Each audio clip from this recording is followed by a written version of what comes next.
Hello everyone, সবাইকে স্বাগতম জানাচ্ছি আজকে আমাদের মৌলের পর্যায়বৃত্ত ধর্মের লেকচার 16-তে। আশা করি তোমরা সবাই অনেক ভালো আছো। একটু আমাকে জানাই দিও আমার কথা ঠিকঠাক মনে শোনা যাচ্ছে কিনা বা সব ওকে আছে কিনা। আমি একটু আমার এন্ড থেকে চেক করে দেখি যে সব ঠিকঠাক মতো আছে কিনা। হ্যাঁ, আমার এন্ড থেকে সব ঠিকঠাক মতো আছে, আশা করি তোমাদের এন্ড থেকেও সব ঠিকঠাক মতো থাকবে। সো আমি সবাইকে একটু মেনশন দিয়ে দিই আর আজকের লেকচার নিয়ে কিছু চলো কথাবার্তা বলা শুরু করি। দেখো, আজকের লেকচারটা হইলো আমাদের এই চ্যাপ্টারে, মানে তোমার ধরো অন্যতম একটা ইম্পর্টেন্ট লেকচার হতে যাচ্ছে। কারণ আজকের লেকচার আমরা কি পড়বো? আজকের লেকচার আমরা পড়বো লুইস ডট স্ট্রাকচার। এটা যদি তুমি শিখতে পারো তাহলে তোমাকে মোটামুটি বেশিরভাগ যৌগের চিত্র তুমি এঁকে ফেলতে পারবা। অর্থাৎ এই স্ট্রাকচারটা দিয়ে, মানে ধরো আমরা যে দেখছিলাম না যে SO4 এর স্ট্রাকচার কীরকম, SO4 2 এর স্ট্রাকচার কীরকম হয়, তোমাকে যে কোনো একটা যৌগ দিবে, আজকে যে নিয়ম আমরা শিখাবো এই নিয়ম দিয়ে তুমি ম্যাক্সিমাম যৌগের স্ট্রাকচার এঁকে ফেলতে পারবা। ওকে, মানে তোমার যা যা লাগবে সে সকল সব যৌগের স্ট্রাকচার তুমি এঁকে ফেলতে পারবা। সো চলো আমরা তাহলে শুরু করি আস্তে আস্তে আস্তে। প্রথমে আমরা আগে একটু করে সিগমা বন্ধন আর পাই বন্ধন নিয়ে আলোচনা করব।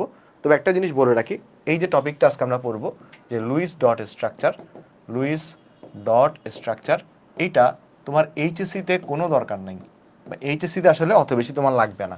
বাট এটা যদি তুমি জানো তাহলে এই চ্যাপ্টারটা বোঝা তোমার জন্য অনেক সুবিধা হয়ে যাবে, পড়া তোমার জন্য অনেক সুবিধা হয়ে যাবে। এডমিশনে এই টপিকটা তোমাকে অনেক বেশি ভূমিকা মানে ধরো অ্যাডভান্টেজ দিবে, বুঝছো? এডমিশনে এই টপিকটা অনেক বেশি তোমাকে অ্যাডভান্টেজ দিবে। তবে এইচএসসিতে এই টপিকটা অত বেশি পড়ার দরকার নাই। বাট তারপরও যেহেতু তোমাদের এখনো এনাফ টাইম আছে, অনেক বেশি সময় আছে, আর তোমরা যারা আগে আগে সাইকেল শুরু করে দিছো, সো বুঝতেই পারতেছো তোমরা অনেক আগে আছো। সো এটা তোমার দেখবে তোমার অনেক হেল্প করতেছে। সো চলো কথা না বাড়ায় শুরু করি আজকের লেকচার। আজকে হচ্ছে আমাদের লেকচার নাম্বার 16। আমাকে একটু কমেন্টে জানাই দিবা যে আগের লেকচারগুলো সবাই করছি কিনা। সংকরণ পর্যন্ত কিন্তু আমাদের সব পড়া শেষ। আর সংকরণের উপর কিন্তু ওই যে 14 নম্বর লেকচার পর্যন্ত আগামী দিন হচ্ছে আমাদের উইকলি এক্সাম হবে।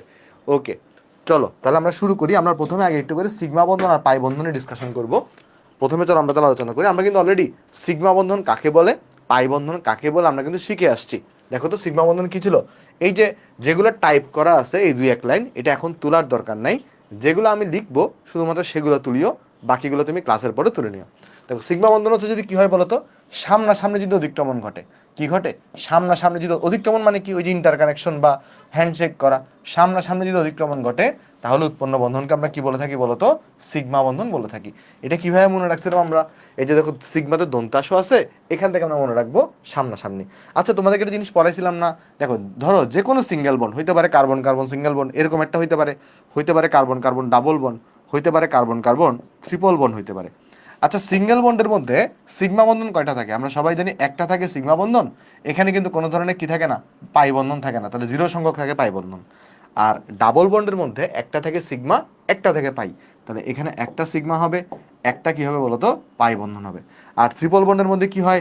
এই একটা থাকে সিগমা বন্ধন আর দুইটা থাকে তোমার কাছে এখানে কি বন্ধন বলতো? পাই বন্ধন থাকে। আর আরেকটা জিনিস আমরা পড়ে আসছিলাম, মনে আছে কিনা দেখো। তার মানে তুমি লক্ষ্য করে দেখো, এই যে ডাবল বন্ডের মধ্যে প্রথমে তাকে সিঙ্গেল বন্ড গঠিত হয়েছে, পরে না আরেকটা বন্ড আসছে। ট্রিপল বন্ডের মধ্যে প্রথমে আগে সিঙ্গেল বন্ড, পরে ডাবল বন্ড, পরে ট্রিপল বন্ড হয়েছে। তাহলে বলো তো সিগমা আর পাই বন্ডের মধ্যে কোন বন্ধনটা আগে গঠিত হয়? বলতে পারবা? সিগমা আর পাই বন্ধনের মধ্যে কোন বন্ধনটা আগে গঠিত হয়? মনে রাখবা, সিগমা বন্ধন আগে গঠিত হয়, সিগমা বন্ধন আগে গঠিত হয়। সিগমা বন্ধন এমন কোনো তুমি দুটা পরমাণুর মধ্যে পাই বন্ধন পাবা না যেখানে সিগমা বন্ধন নাই। আগে সিগমা বন্ধন গঠিত হয়, পরে হচ্ছে পাই বন্ধন গঠিত হয়। এই জিনিসটা মাথায় রাখবা। তাহলে কি বলবো আমরা এখানে? যে আগে সিগমা বন্ধন গঠিত হয়, আগে সিগমা বন্ধন গঠিত হয়, আগে সিগমা বন্ধন গঠিত হয়, গঠিত হয়, পরে পাই বন্ধন গঠিত হয়, পরে পাই বন্ধন গঠিত হয়। আশা করি এই জিনিসটা আমরা সবাই জানি। ওকে, এইবার আসো একটা জিনিস দেখার চেষ্টা করি যে সিগমা বন্ধন কয় প্রকারে হয় বা কিভাবে কিভাবে গঠিত হতে পারে। দেখো, এক প্রকারের সিগমা বন্ধন ছিল এরকম, দেখো এসপি সিগমা বন্ধন। এসপি সিগমা বন্ধন মানে কি দেখো তো, একটা বিশুদ্ধ এস, একটা বিশুদ্ধ এস অরবিটাল, আর একটা যদি বিশুদ্ধ পি অরবিটাল। দেখো এটা একটা বিশুদ্ধ এস অরবিটাল। আর দেখো প্রথমে আমরা এটা আলোচনা করতে পারি, ধরো এস এস, ধরো এস এস সিগমা বন্ধন। এস এস সিগমা বন্ধন মানে কি? এস এস সিগমা বন্ধন মানে হচ্ছে দুটো বিশুদ্ধ এস অরবিটাল যদি সামনাসামনি অতিক্রমণ করে তাকে আমরা বলি বিশুদ্ধ, তোমার এটাকে আমরা সিগমা বন্ধন বলতে পারি। তাহলে খেয়াল করে দেখো, এই যে এটা একটা বিশুদ্ধ এস অরবিটাল, এটা একটা বিশুদ্ধ এস অরবিটাল, তাহলে এখানে এরা কি করছে? এখানে দেখো সামনাসামনি অতিক্রমণ করছে। তাহলে এই ধরনের আমরা এই বন্ধনটাকে আমরা কি বলবো, এস এস সিগমা বন্ধন বলবো। যেমন এটা কার উদাহরণ হইতে পারে, ধরো এটা একটা হাইড্রোজেন পরমাণু নিউক্লিয়াস, ধরো এটা হাইড্রোজেন পরমাণু নিউক্লিয়াস, মানে এটা একটা হাইড্রোজেন, এটা একটা হাইড্রোজেন। তাহলে দুইটা হাইড্রোজেন মিলিত হয়ে যখন এই যে H2 গঠন হয়, তখন H2 গঠন হওয়ার সময় কোন ধরনের সিগমা বন্ধন থাকে বলতো, H2 গঠন হওয়ার সময় এস এস সিগমা বন্ধন থাকে। তার মানে বিশুদ্ধ এস অরবিটাল, বিশুদ্ধ এস অরবিটালের মধ্যে সিগমা বন্ধন গঠিত হয়। তারপর দেখো তো আরেকটা সিগমা বন্ধন এরকম হইতে পারে না, ধরো একটা এস আর পি এর মধ্যে, ধরো একটা এস, একটা বিশুদ্ধ এস আর একটা বিশুদ্ধ পি এর মধ্যে। খেয়াল করে দেখো, ধরো একটা হাইড্রোজেন, হাইড্রোজেনের এস হচ্ছে এটা, এটা হচ্ছে আমার হাইড্রোজেন, কেমন। আর ধরো তোমার হইতে পারে যখন সে সিএল এর সাথে যুক্ত হয়, তখন সিএল কিন্তু কোন বন্ধন, কোনটা দিয়ে বন্ধন গঠন করে, দেখো পি দিয়ে। সিএল কি দিয়ে বন্ধন গঠন করে, পি দিয়ে বন্ধন গঠন করে। ধরো যাক এটা তোমার হচ্ছে সিএল, ধরো যাক এটা তোমার হচ্ছে সিএল, ধরো এটা তোমার সিএল। তাহলে দেখো এখানে একটা অধিক্রমণ হয়েছে সামনাসামনি, তাহলে এই অধিক্রমণকে তুমি কি বলবা, এসপি অধিক্রমণ বলবা বা এসপি সিগমা বন্ধন বলবা। যেমন এই সিএল যৌগটা এভাবে করে গঠিত হয়। আরেকটা দেখো তো এরকম হতে পারে না যে সিএল টু, সিএল টু দিয়ে কি হবে বলো তো, তাহলে পিপি সিগমা বন্ধন হবে পিপি এর মধ্যে। তাহলে এটা কিরকম হয়, এই যে দেখো এটা একটা পি দিছো তুমি, হুবহু সেম আরেকটা পি তুমি এখানে দাও, ধর এটা একটা পি দিছো, এখানে আরেকটা পি দাও, তাহলে দেখো তো এখানে পিপি এর মধ্যেও কিন্তু সিগমা বন্ধন হইতে পারে। তাহলে এটা একটা পি, ধর এটা এটা কথার কথা এটা ক্লোরিনের একটা পি, এটা ধরো ক্লোরিনের একটা পি। তাহলে এটা দিয়ে তোমার HCl যৌগটা গঠিত হয় এইভাবে, আর তোমার এখানে এই যে আমাদের Cl2 যৌগটা গঠিত হয় পিপি এর মাধ্যমে। তাহলে দেখো তো বুঝতে পারতেছি কিনা, এটাও তাহলে সিগমা বন্ধন এস এস সিগমা বন্ধন হইতে পারে, এসপি সিগমা বন্ধন হইতে পারে, আবার পিপি সিগমা বন্ধন হইতে পারে। তার মানে বিশুদ্ধ যে অরবিটালগুলা তাদের মধ্যে কিন্তু সিগমা বন্ধন গঠিত হয়। এতটুকু কি বোঝা গেছে আমাদের, একটু করে বলতে পারবা, এতটুকু কি তুমি বুঝতে পারছো, আমাকে জানাও তো একটু কমেন্টে। আশা করি এতটুকু বুঝতে পারছো। আবার আবার খেয়াল করে দেখো, আবার খেয়াল করে দেখো, ডিএরটা আলোচনা করবো একটু পরে, ধৈর্য ধরো। ডিএরটা আলোচনা করবো একটু পরে, ধৈর্য ধরো। আগে যেটা আমাদের বইতে আছে আমরা সেটা ডিসকাশন করি। দেখো আবার দেখো, ধরো তোমরা তো শঙ্কর অরবিটাল পড়ছো, ধরো এটা কার্বনের, এটা ধরো কার্বন, ধরো এটা কার্বনের একটা sp3 শঙ্কর অরবিটাল, ধরো দেখ এটা কার্বনের কি হয় Shankar orbital, sp3 Shankar orbital. ধরো এর পাশে আরেকটা কার্বন আছে, ধরো এর পাশে আরেকটা কার্বন আছে, ধরো এটাও কার্বনের একটা sp3 সংকরিত অরবিটাল, এটাও ধরা যায় কার্বনের একটা sp3 সংকরিত অরবিটাল। তাহলে এদের মধ্যেও কি গঠিত হতে পারে বলতো, সিগমা বন্ধন গঠিত হইতে পারে। তাহলে সিগমা বন্ধন দুই জায়গায় গঠিত হইতে পারে, একটা হচ্ছে বিশুদ্ধ অরবিটালগুলোর মধ্যেও সিগমা বন্ধন গঠিত হইতে পারে, আর একটা হচ্ছে শঙ্কর অরবিটালগুলোর মধ্যেও সিগমা বন্ধন গঠিত হইতে পারে। তাহলে এটা কিন্তু একটা শঙ্কর অরবিটাল, দেখো এটা একটা Shankar orbital, Shankar orbital. Same ভাবে দেখো এটাও কিন্তু কি অরবিটাল, একটা শঙ্কর অরবিটাল। তাহলে শঙ্কর অরবিটালগুলোর মধ্যে সিগমা বন্ধন গঠিত হতে পারে। তাহলে এটা একটু তুলে ফেলো তো, এগুলো তুলে হলে একটু আমাকে জানাও, তাহলে আমি নেক্সটে যাচ্ছি। ডি এরটা আমি একটু পরে আলোচনা করতেছি, ডি এরটা যেটা একটু পরে আসছে সেটা আমরা একটু পরে আলোচনা করতেছি। আমি একটু পরে তোমাকে ডি এরটা বলতেছি, আগে এটা তুলে ফেলো, তুলে হইলে আমাকে বলো। ওকে, ঠিক আছে। এবার আমরা তাহলে চলো একটু নেক্সটে যাই, আসো নেক্সটে যাই আমরা। সিগমা বন্ধন নিয়ে আমাদের আলোচনা করা শেষ হয়নি। দেখো তাহলে সিগমা বন্ধন কোথায় কোথায় গঠিত হচ্ছে, সিগমা বন্ধন কোথায় কোথায় গঠিত হচ্ছে আমরা দেখতেছি ইনিশিয়ালি, যে আমাদের যে সিগমা বন্ড আছে, সিগমা বন্ড আছে, এটা মূলত যে আমাদের বিশুদ্ধ, বিশুদ্ধ এস এস, এসপি বা পিপি, এখানের মধ্যে সিগমা বন্ধন গঠিত হচ্ছে। আরেকটা জায়গায় গঠিত হচ্ছে কোথায়, শঙ্কর অরবিটালগুলোর মধ্যে। আরেকটা গঠিত হচ্ছে কোথায়, শঙ্কর অরবিটাল, এগুলোর মধ্যে গঠিত হচ্ছে। আচ্ছা, এখন তুমি যদি একটু লক্ষ্য করে দেখো, এখন তুমি যদি একটু লক্ষ্য করে দেখো, ওকে কি বলছো, হ্যাঁ বুঝছো, ওকে। দেখো এখানে আরেকটা যে ব্যাপারটা ঘটে সেটা হচ্ছে, তুমি যদি লক্ষ্য করে দেখো, আমি যদি তোমাকে কোয়েশ্চেন করি যে ধরো এখানে একটা আমার কাছে পিএক্স আছে, ধরো এখানে আমার কাছে একটা পিএক্স আছে, আর আমার কাছে এখানে একটা পিওয়াই আছে, তাহলে বলো তো এই পিএক্স আর পিওয়াই কখনো সামনাসামনি অতিক্রমণ করতে পারবে? পিএক্স আর পিওয়াই কখনো সামনাসামনি অতিক্রমণ করতে পারবে? পিএক্স এবং পিওয়াই কিন্তু কখনো সামনাসামনি অতিক্রমণ করতে পারবে না। তাহলে সামনাসামনি অতিক্রমণ করতে পারবে কারা কারা? দুইটা যদি পিএক্স হয়, বা দুইটাই যদি পিওয়াই হয়, বা দুইটাই যদি কি হয় পিজেড হয়, তাহলে এটাও কেয়ারফুল থাকতে হবে। মানে এখানে আমরা যে বলছি পিপি আর পিপি এর মধ্যে বুঝতে হবে যে আমার যদি কি হয় বলতো, এখানে আমার যদি তোমার এখানে ভালো করে লক্ষ্য করে দেখো, এই যে পিএক্স পিএক্স, এটা দিয়ে কি গঠন হওয়া সম্ভব, সিগমা বন্ড গঠন হওয়া পসিবল। বাট বা ধরো পিওয়াই পিওয়াই, এখানেও কিন্তু কি গঠন হওয়া পসিবল, সিগমা বন্ধন গঠন হওয়া পসিবল। এটা আমি পরে সামারিও করে দিব, টেনশন নেওয়ার কোনো কারণ নাই, সামারিও করে দিব, এখানে সিগমা বন্ধন গঠন হওয়া পসিবল। আবার যদি ধরো পিজেড পিজেড, এখানের মধ্যেও পরস্পরের মধ্যে সিগমা বন্ধন গঠিত হওয়া পসিবল। কিন্তু কিন্তু পিএক্স পিওয়াই এদের মধ্যে কিন্তু সিগমা বন্ধন গঠিত হওয়া পসিবল না। সিমিলারলি সিমিলারলি এই যে ধরো পিওয়াই পিজেড বা পিএক্স পিজেড, এই ধরো এখানে তোমাকে যদি কেউ বলে পিএক্স পিজেড, এদের মধ্যে কিন্তু কি গঠিত হওয়া পসিবল না বলো তো? সিগমা বন্ড গঠন হওয়া পসিবল না। বুঝা গেছে জিনিসটা? কারণ এখানে জীবনও সামনাসামনি অতিক্রমণ হবে না, তাহলে এখানে জীবনও সামনাসামনি অতিক্রমণ হবে না, তাহলে এখানে কিন্তু সিগমা বন্ধন গঠন হওয়া পসিবল না। আচ্ছা, এদের মধ্যে কি পাই বন্ধন গঠিত হওয়া পসিবল, গঠন হওয়া পসিবল বলো তো? এদের মধ্যে কি পাই বন্ধন গঠন হওয়া পসিবল? পাই বন্ধন, এদের মধ্যে কিন্তু পাই বন্ধনও গঠন হওয়া পসিবল না। কারণ আমরা পাই বন্ধন গঠনের শর্ত কি বলছিলাম? পাশাপাশি হইতে হবে। তো পিএক্স আর পিওয়াই কি পাশাপাশি? পিএক্স আর পিওয়াই তো পাশাপাশি না, তাহলে এদের মধ্যে পাই বন্ধনও গঠন হওয়া পসিবল না। তাহলে পাই বন্ধন গঠন হওয়া পসিবল কোন ক্ষেত্রে সেটা আমরা আলোচনা করছিলাম, যদি দুটো অসংকরিত পাশাপাশি অরবিটাল থাকে। দেখো পাই বন্ধন নিয়ে আমি পরে ডিসকাশন করতেছি, বাট এদের মধ্যে কিন্তু এই যে পিএক্স পিজেড বা পিএক্স পিওয়াই, এখানে সিগমা বন্ধনও গঠিত হয় না, পাই বন্ধনও গঠিত হয় না। ওকে, আচ্ছা, এগুলো নিয়ে আমি একটু পরে আলোচনা করতেছি। আবার আবার আমি পরে তোমাকে সামারি করে দিব, টেনশন নিও না। একটু পরে তোমাকে আমি আবার সামারি করে দিব, টেনশন নিও না। আচ্ছা, এটা এতটুকু থাকে এখানে।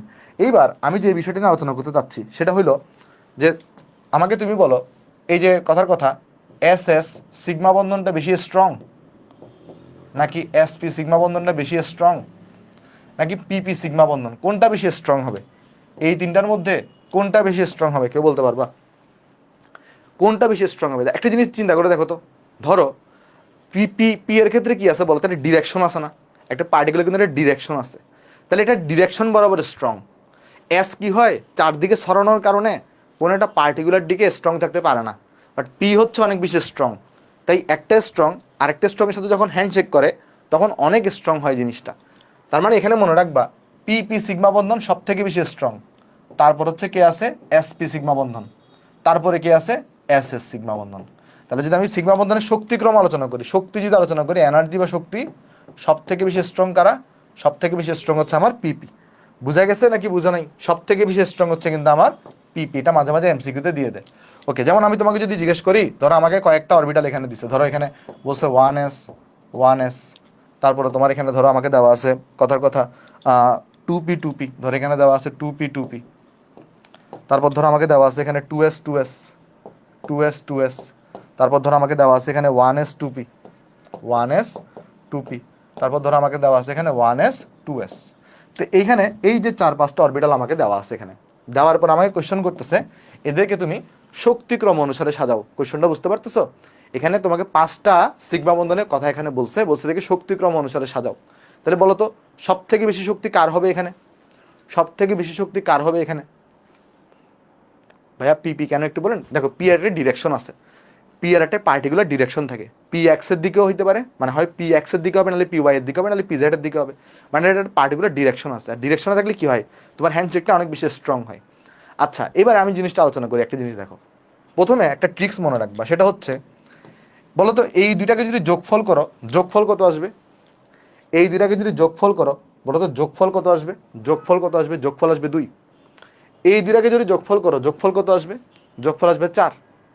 তো সবসময় মনে রাখবা, যার যোগফল ছোট সেটা সব থেকে বেশি স্ট্রং হবে। আগে আগে এই পয়েন্টটা মনে রাখবা, যার যোগফল ছোট সেটা সব থেকে বেশি স্ট্রং হবে। কেন আমি বলি তোমাকে, আসতেছি, আমি তো এরপর তোমাকে বুঝাই দিচ্ছি। তাহলে এখানে সব থেকে বেশি স্ট্রং কোনটা হবে?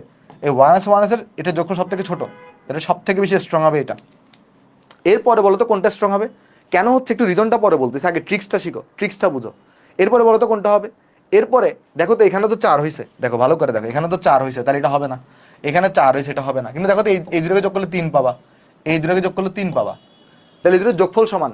তাহলে এই দুটার মধ্যে কোনটা বেশি স্ট্রং হয়? এসপি বেশি স্ট্রং হয় না? এই দুটার মধ্যে কোনটা বেশি স্ট্রং হবে? এই দুটার মধ্যে স্ট্রং হবে এসপি। তাহলে এখানে এটা যাবে এরকম যে এরপরে হবে ওয়ান এস আর টু পি, এরপরে হবে ওয়ান এস আর টু এস। বুঝছো নাকি বুঝো নাই বলো তো? রুলসটা ট্রিক্সটা কি বুঝতে পারছো? আগে অ্যাট ফার্স্ট চেক করবা যোগফল, যার যোগফল ছোট সে তত বেশি স্ট্রং। কেন আমি বলি যোগফল ছোট মানে কি বলো তো? এদের আকার ছোট না ভাই। যোগফল ছোট মানে কি? এদের আকারটা ছোট না।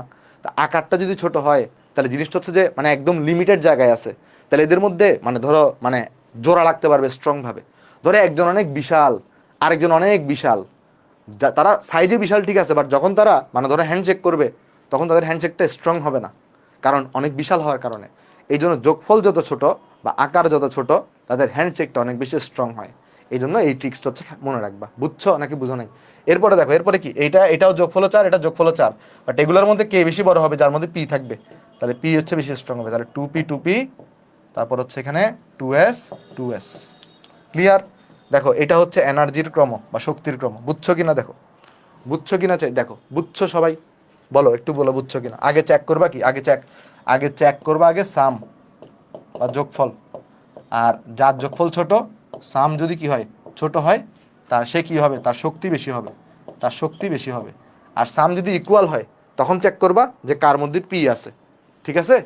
আচ্ছা আরেকবার বলবো, বলতেছি দেখো, আমাকে বলছে এখানে 5টা দিছে, দেখো এটা একটা দিছে, এটা একটা সিগমা বন্ধন, এটা একটা সিগমা, এটা একটা সিগমা, এটা একটা সিগমা, এটা একটা সিগমা।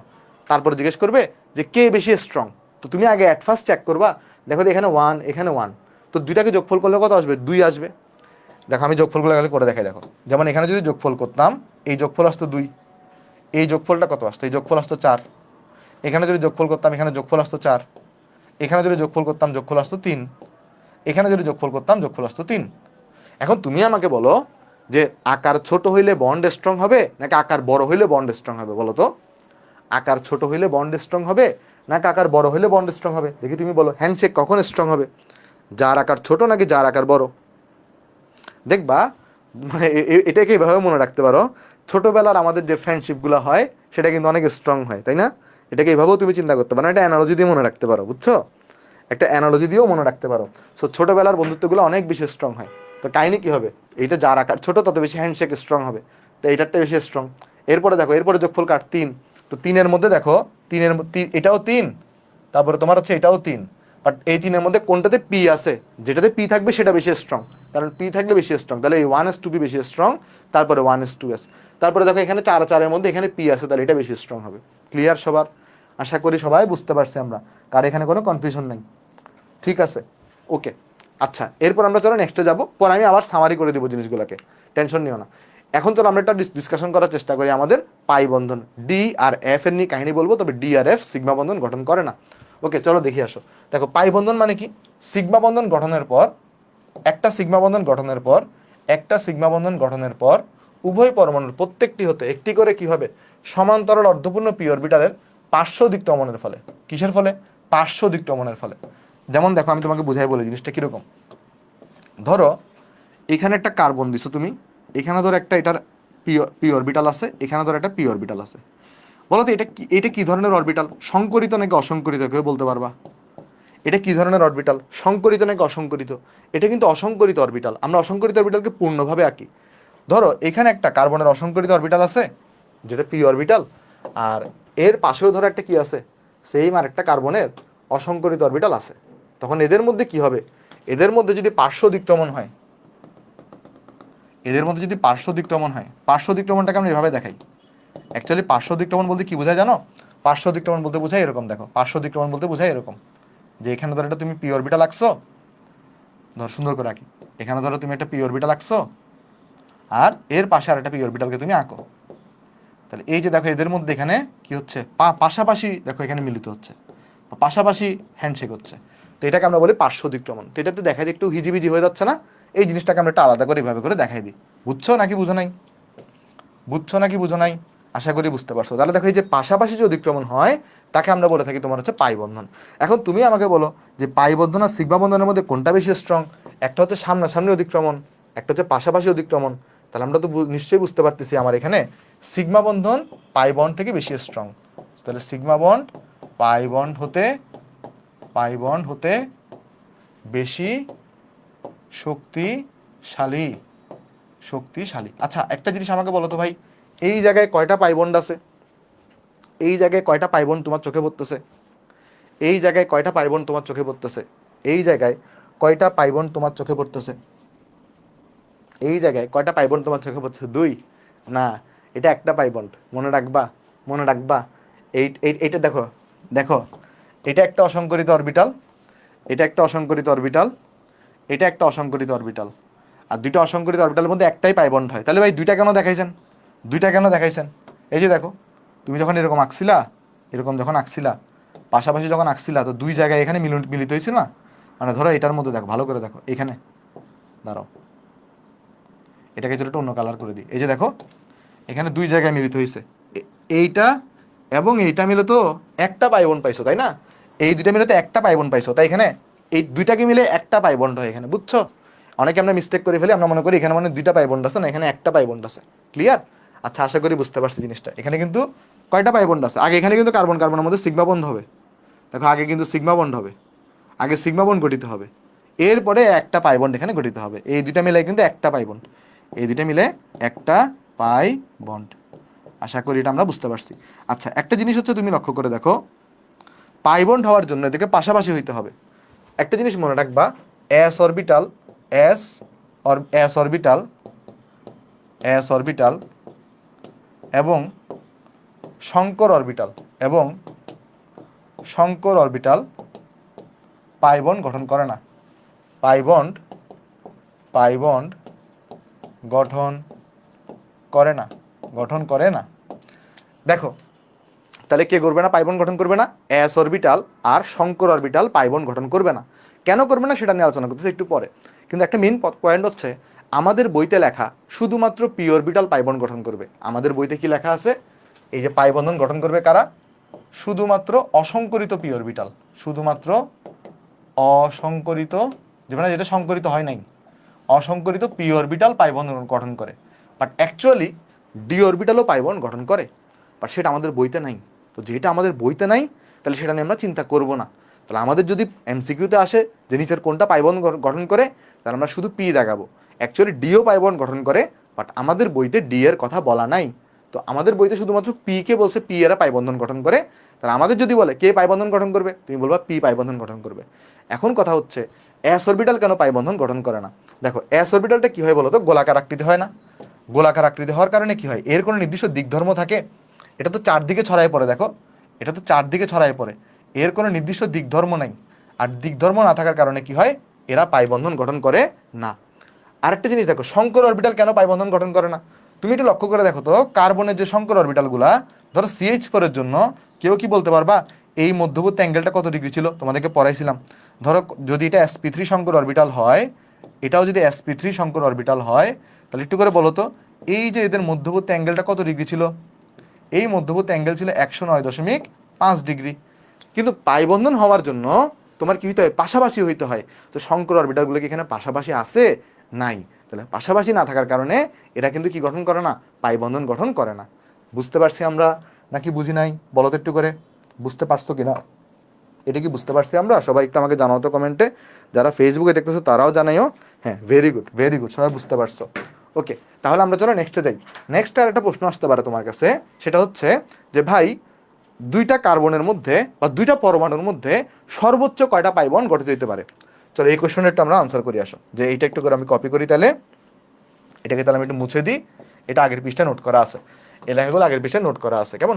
তাহলে এটা একটু আমরা বলি এখানে, যে দুইটি পরমাণুর মধ্যে সর্বোচ্চ, দুইটি পরমাণুর মধ্যে, পরমাণুর মধ্যে সর্বোচ্চ, সর্বোচ্চ দুইটি পাই বন্ড গঠিত হতে পারে, দুইটি পাই বন্ড গঠিত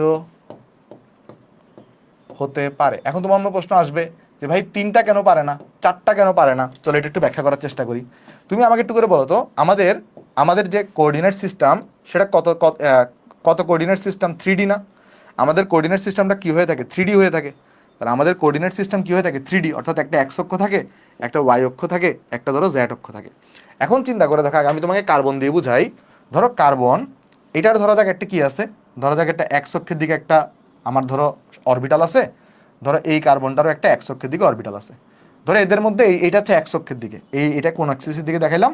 এটা ধরা যাক এক্স অ্যাক্সিসের দিকে দেখাইলাম, এটা এক্স অ্যাক্সিসের দিকে দেখাই দিলাম। এখানেও ধরো একটা সিগমা, আগে তো সিগমা বন্ধন গঠিত হবে। সিগমা বন্ধন ছাড়া কি পাই বন্ধন গঠিত হতে পারে? সিগমা বন্ধন ছাড়া পাই বন্ধন গঠিত হতে পারে না। তা আমি চিন্তা করে নিলাম সিগমা বন্ধনটা কোন অ্যাক্সিস বরাবর গঠিত হয়েছে?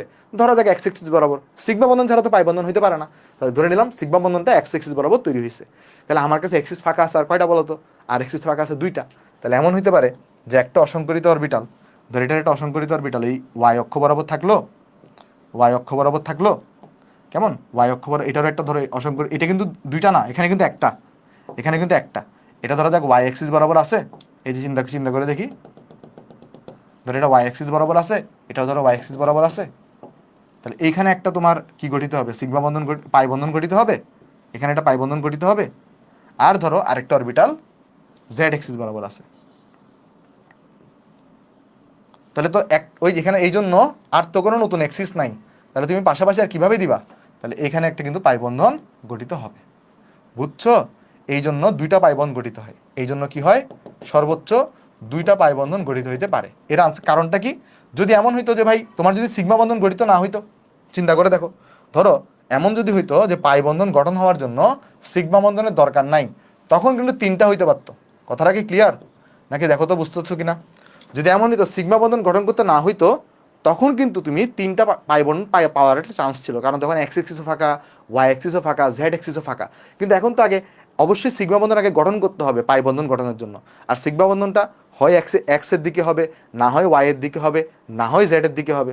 ধরো যদি এক্সের দিকে হইলো, তাহলে বাকি ফাঁকা এক্সিস কয়টা আছে, দুইটা। তাহলে ওয়াইগুলো পাশাপাশি থেকে একটা পাই বন্ধন হইতে পারবে, জেডগুলো পাশাপাশি থেকে একটা পাই বন্ধন হইতে পারবে। এই জন্য সর্বোচ্চ দুইটা পাই বন্ধন হওয়া সম্ভব। সবাই কি বুঝতে পারছি আমরা নাকি বুঝি নাই? বলো তো একটু কমেন্টে, বুঝতে পারছো কিনা সবাই? একটু করে আমাকে জানাও কমেন্টে, সবাই বুঝতে পারছি কিনা, সবাই বুঝতে পারছি কিনা। ওকে, তাহলে একটু করে, হ্যাঁ বুঝছো যে জাবির, তুমি কি বুঝতে পারছো? ফারদিন, জাবির, মাহের, আরেকবার তো বললাম, সবাই কি ক্লিয়ার জিনিসটা, যে সর্বোচ্চ কয়টা পাই বন্ধন হইতে পারে, দুইটা পাই বন্ধন হইতে পারে। আশা করি বুঝতে পারছো। যারা ফেসবুকে দেখতেছো তারাও একটু আমাকে কষ্ট করে জানাও। ঠিক আছে, ওকে, এইবার আমরা চলো নেক্সটে যাবো। এবার আমরা সামারি করবো, আসো এবার আমরা চলো সামারি করবো। তাহলে সমযোজী বন্ধনের অধিক্রমণের ভিত্তিতে আমরা দুই ভাগে ভাগ করছি।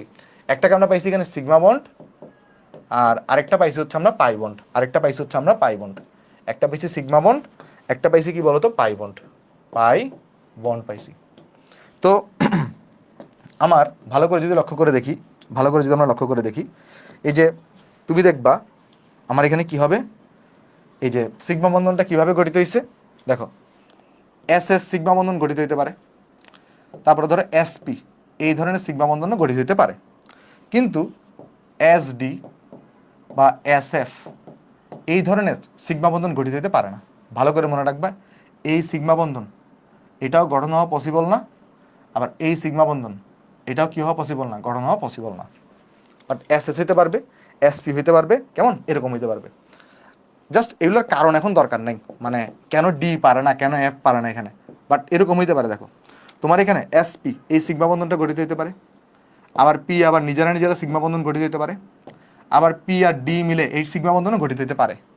কিন্তু পি আর এফ মিলে সিগমা বন্ধন গঠিত হইতে পারে না। এটা একটু করে মাথায় রাখবা, পি আর এফ মিলে কি হইতে পারে না, সিগমা বন্ধন গঠিত হইতে পারে না। আর অলরেডি আমরা এদের কিন্তু আমরা শক্তিমাত্রা দেখে আসছি। পি আর এফ কেন পারে না এগুলো এখন দরকার নেই, কেমন জাস্ট একটু হালকা করে মনে রাখতে পারো। হ্যাঁ, পি আর ডি এর মধ্যে সিগমা বন্ধন হইতে পারে, কিন্তু এস আর ডি এর মধ্যে কি হয় না, সিগমা বন্ধন হয় না, কেমন। আচ্ছা, এবার আসি পাই বন্ধনের বেলায়।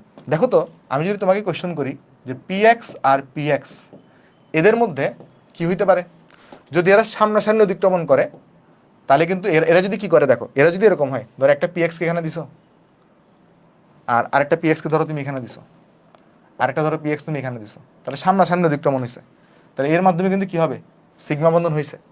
আবার পি এক্স গুলোকে যদি পাশাপাশি রাখতা, মানে ধরো চিন্তা করে এভাবে যে একটা পি এক্স ধরো এখানে আছে, ধরো দেখ একটা পি এক্স এখানে আছে, আমি বলি একটা পি এক্স ধরো এখানে আছে, কেমন, আরেকটা পি এক্স ধরো এখানে আছে, পাশাপাশি আছে, ধরো এটাও একটা পি এক্স এক্স অক্ষের দিকে, এটাও একটা পি এক্স এক্স অক্ষের দিকে, তখন এদের মধ্যে কি এখানে দেখো, এখানে কিন্তু পাই বন্ধন গঠিত হতে পারে।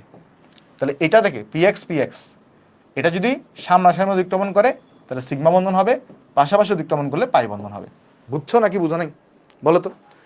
এই যে পি এক্স এদের দ্বারা সিগমাও বন্ধন গঠন করা পসিবল, পাই বন্ধনে গঠন করা পসিবল, কিন্তু কখন সিগমা বন্ধন গঠন করবে, যদি সামনাসামনি অতিক্রমণ করে, আর পাই বন্ধন গঠন করবে কখন, যদি পাশাপাশি অতিক্রমণ করে। বোঝা গেছে?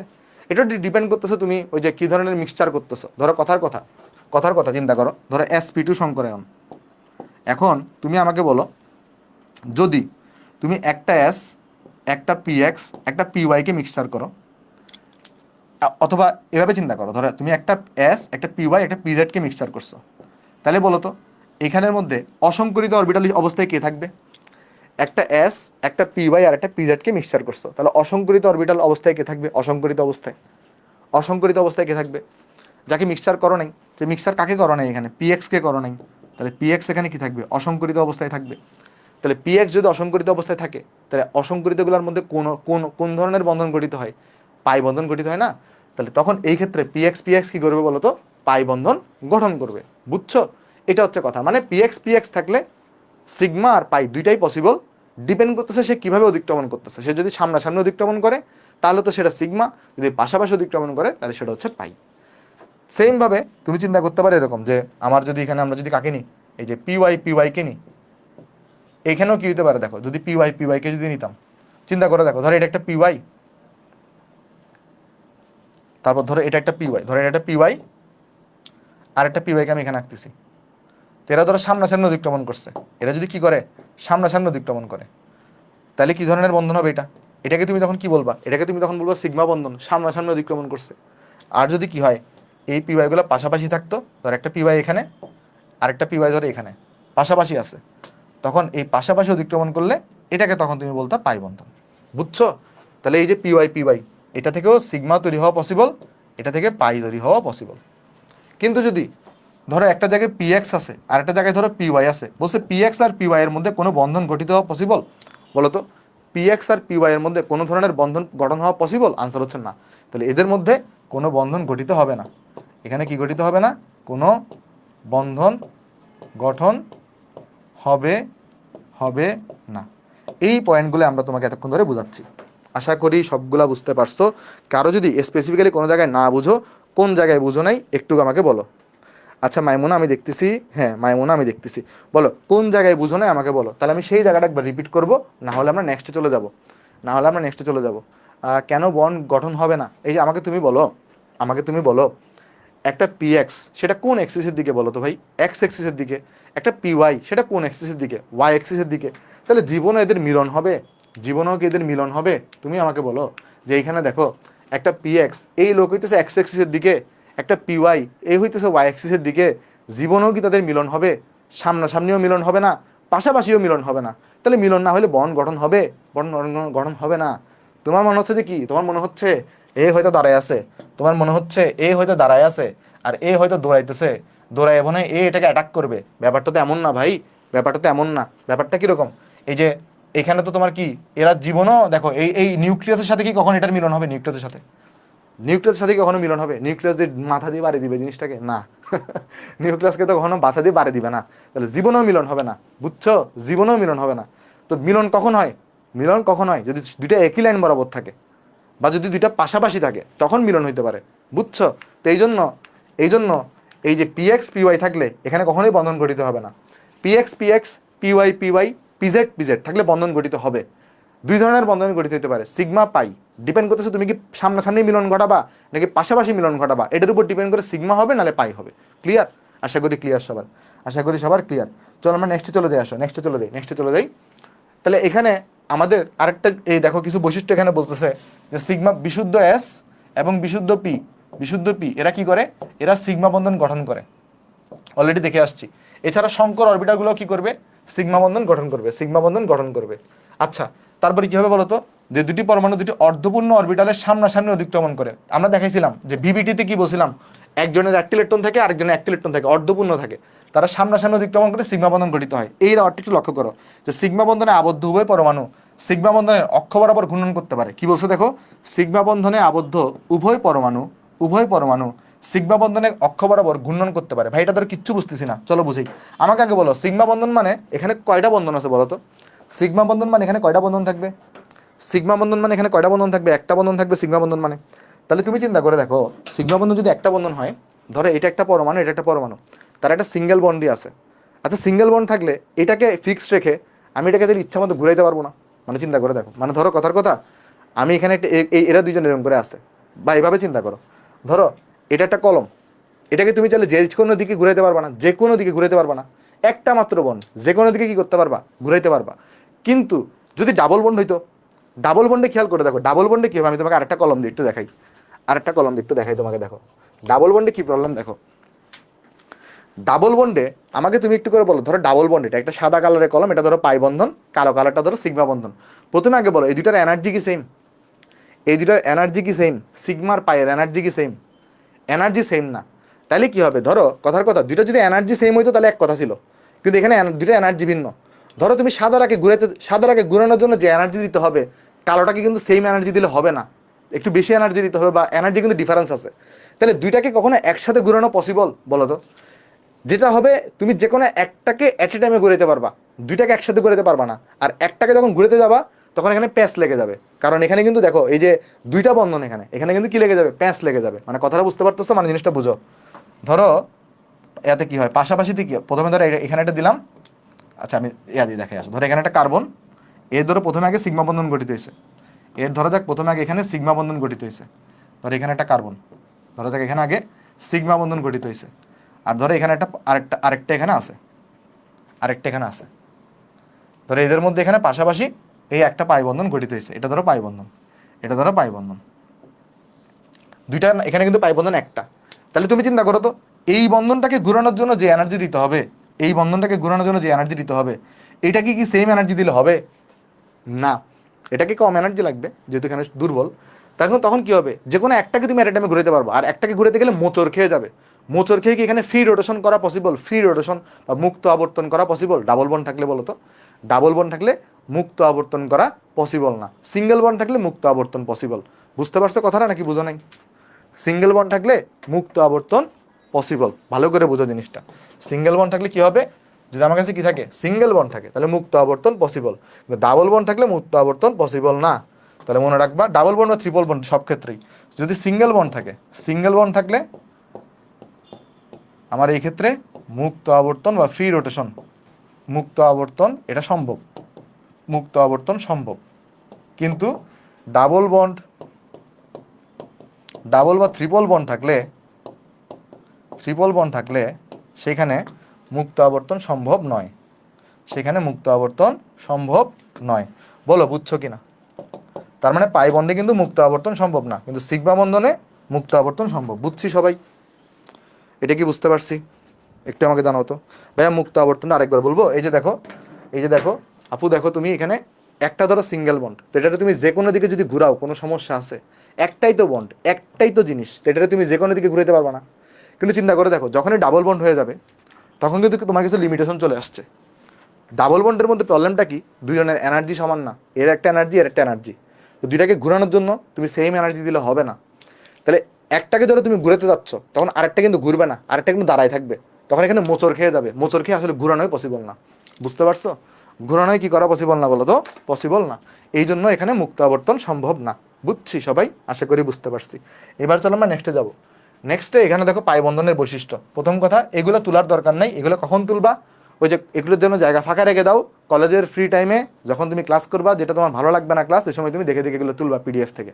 দেখো, সিগমা বন্ধন ছাড়া, সিগমা বন্ধন ছাড়া পাই বন্ধন গঠন হওয়া সম্ভব হয় না। এস অরবিটাল এবং শঙ্কর অরবিটালগুলো কি করে না, পাই বন্ধন গঠন করতে পারে না। কেন পারে না একটু আগে বলছি। আবার সর্বোচ্চ কয়টা পাই বন্ধন গঠিত হবে? দুইটা পাই বন্ধন। কেন হবে সেটাও আমি বলছি অলরেডি, এগুলো আবার কারণ সহ লেখা আছে।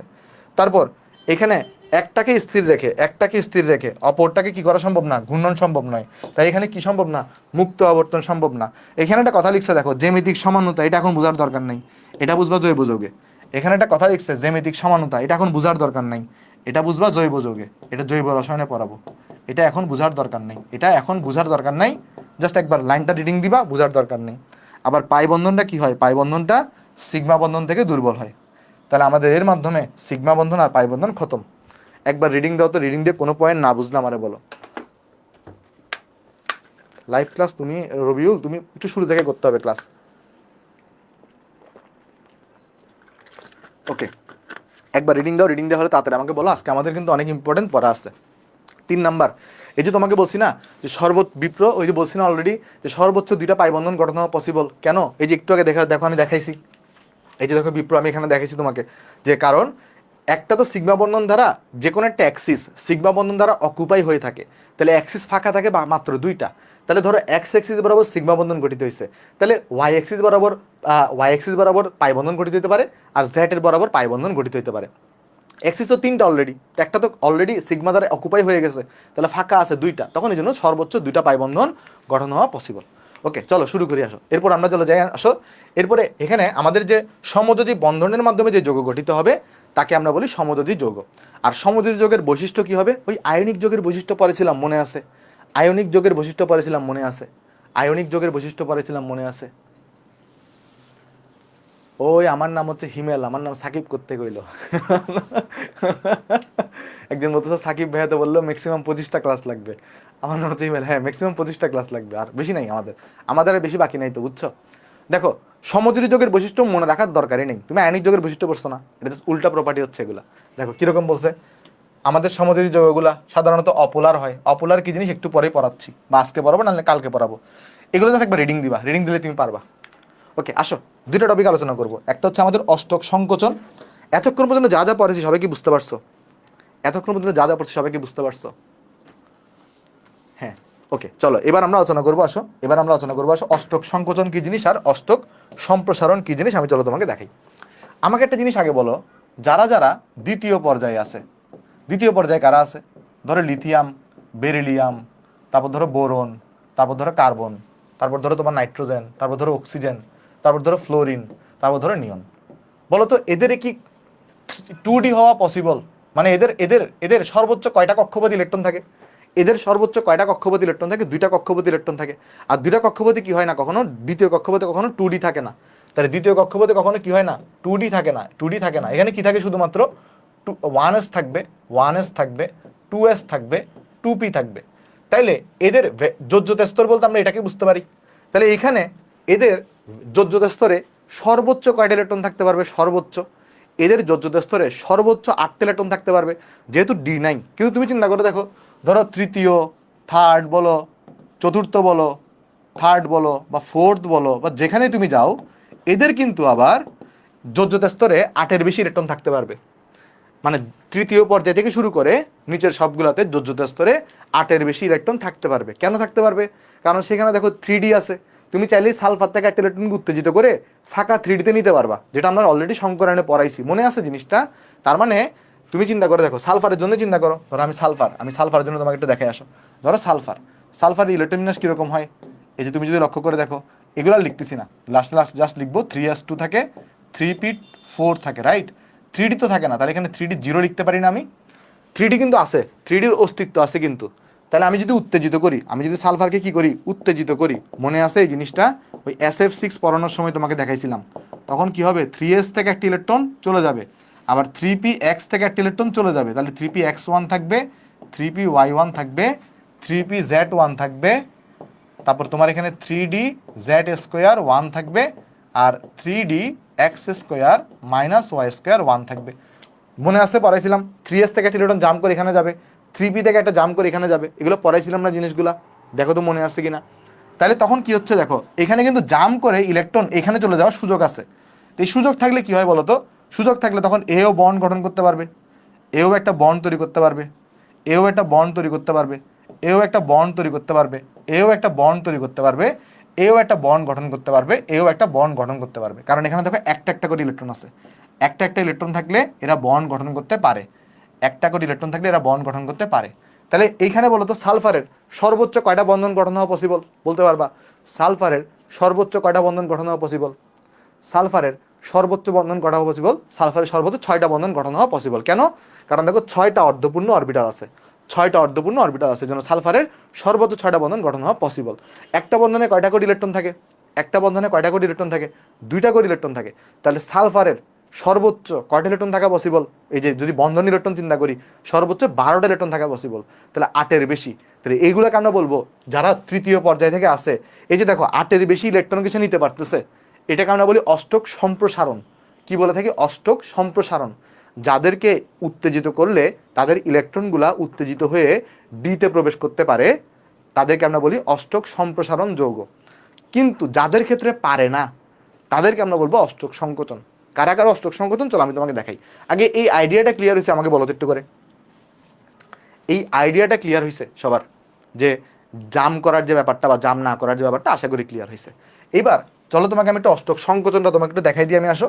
তাহলে অষ্টক সংকোচনের তুমি সংজ্ঞা মনে রাখবে এভাবে, যে যৌগ গঠনের পরেও, যৌগ গঠনের পরেও যাদের কেন্দ্রীয় মোলের, কেন্দ্রীয় মৌলের অষ্টক পূরণ হয়নি, কেন্দ্রীয় মৌলের অষ্টক পূরণ হয়নি তাদের অষ্টক সংকোচন যৌগ বলে।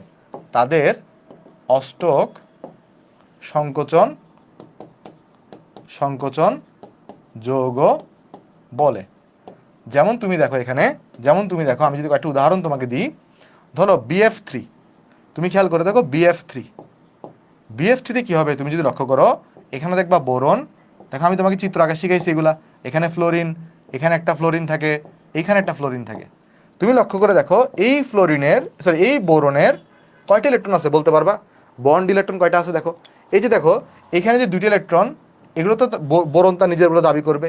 এখানেও দুইটা ইলেকট্রন আছে, এখানেও দুইটা ইলেকট্রন আছে, তাহলে এটার কিন্তু অলরেডি টোটাল 6টা ইলেকট্রন আছে, তাহলে 8-এর কম আছে। তাহলে এর কিন্তু ইলেকট্রন কয়টা আছে? 8-এর কম আছে।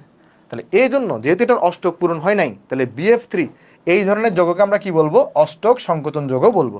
যেমন এরকম অষ্টক সংকোচন যৌগ আর কারা কারা হইতে পারে দেখাই তোমাকে, অষ্টক সংকোচন যৌগের কিছু এক্সাম্পল দেখাই।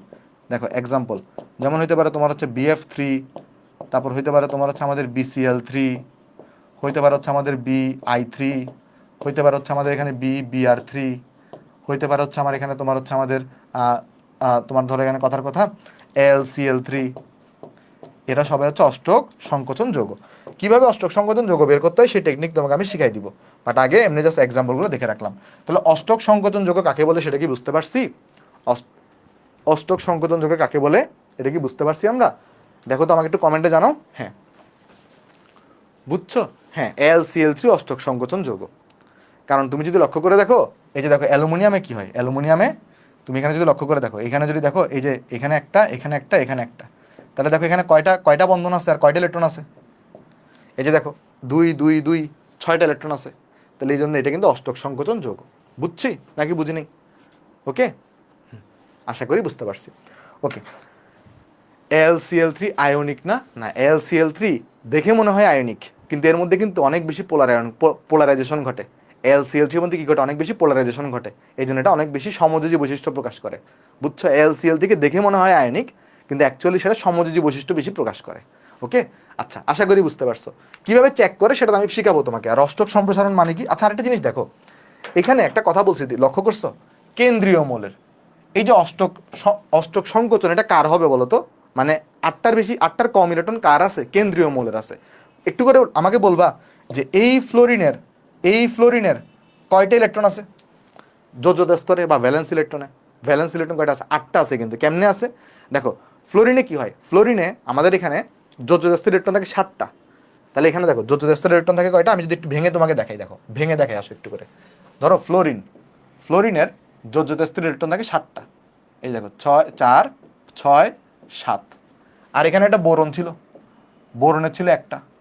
তো এই ইলেকট্রনটাকে সে কিন্তু ফ্লোরিন কি করছে, এর সাথে দিয়ে সমযোজী বন্ধন গঠন করছে। তাহলে এখানে কিন্তু 2টা ইলেকট্রন হয়ে গেছে। তাহলে এই 2টা ইলেকট্রনকে কিন্তু এই ফ্লোরিন বলবে যেগুলো আমার। তাহলে এইখানে 2টা, এখানে 2টা, এখানে 2টা, এখানে 2টা, টোটাল 8টা ইলেকট্রন। একটা জিনিস মনে রাখবা, যে সকল যৌগ অষ্টক সংকোচন হয় বা অষ্টক সম্প্রসারণ হয় যাই হোক, এগুলোকে আমরা কি বলি? সাইড অ্যাটম বলি না, বা পার্শ্বীয় সারাউন্ডিং অ্যাটম বলতে পারি, বা সাইড অ্যাটম বলতে পারি। তাহলে এগুলোকে আমরা বলতে পারি সাইড অ্যাটম বা সারাউন্ডিং অ্যাটম। সাইড অ্যাটমের কিন্তু অষ্টক পূরণ হয়। বুঝতে পারতেছো?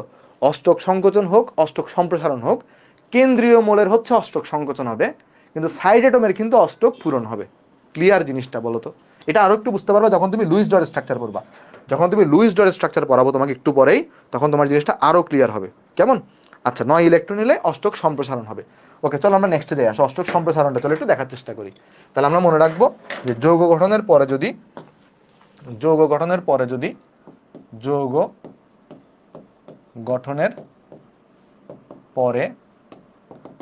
যদি কেন্দ্রীয় মৌলের কেন্দ্রীয় মৌলের কেন্দ্রীয় মৌলের 8-এর বেশি ইলেকট্রন থাকে, 8-এর বেশি ইলেকট্রন থাকে, তাহলে সে যৌগকে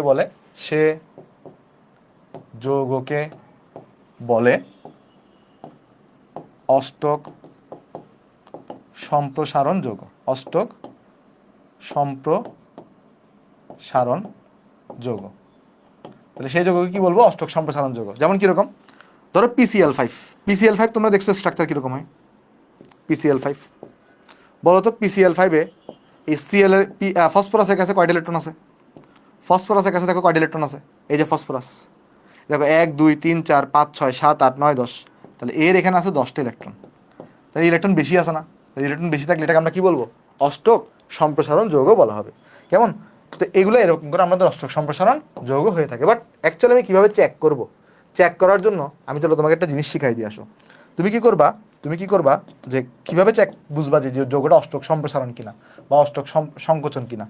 আমরা একটা ইলেকট্রন সংখ্যা বের করব, ইলেকট্রন সংখ্যা বা বের করব, ইলেকট্রন সংখ্যা বের করব। হচ্ছে এই যে কেন্দ্রীয় মৌলের নেট ভ্যালেন্স ইলেকট্রন, কেন্দ্রীয় মৌলের নেট ভ্যালেন্স ইলেকট্রন প্লাস কেন্দ্রীয় মৌলের সাথে যুক্ত পরমাণুর সংখ্যা, কেন্দ্রীয় মৌলের সাথে যুক্ত পরমাণুর সংখ্যা।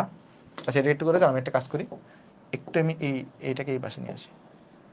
কেন্দ্রীয় মৌলের সাথে যুক্ত পরমাণুর সংখ্যা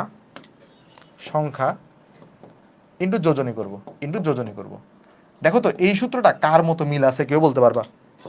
এই সূত্রটা কোনটার মতো মিল আছে একটু বলতে পারবা? দেখি কোনটার মতো মিল আছে।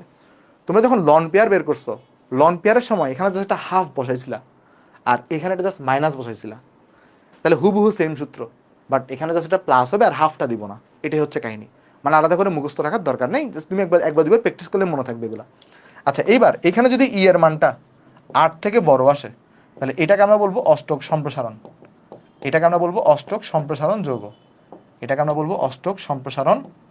যৌগ।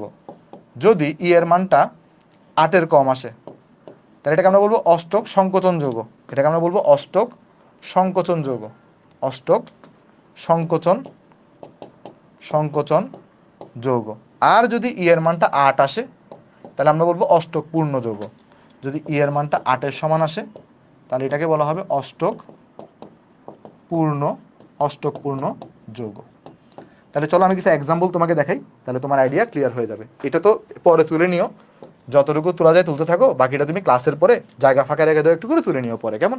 ওকে, চলো নেক্সটে যাই। দেখো অষ্টক তথ্য যাচাই, ধরো আমাকে বললো BF3, এটার জন্য তুমি বের করো।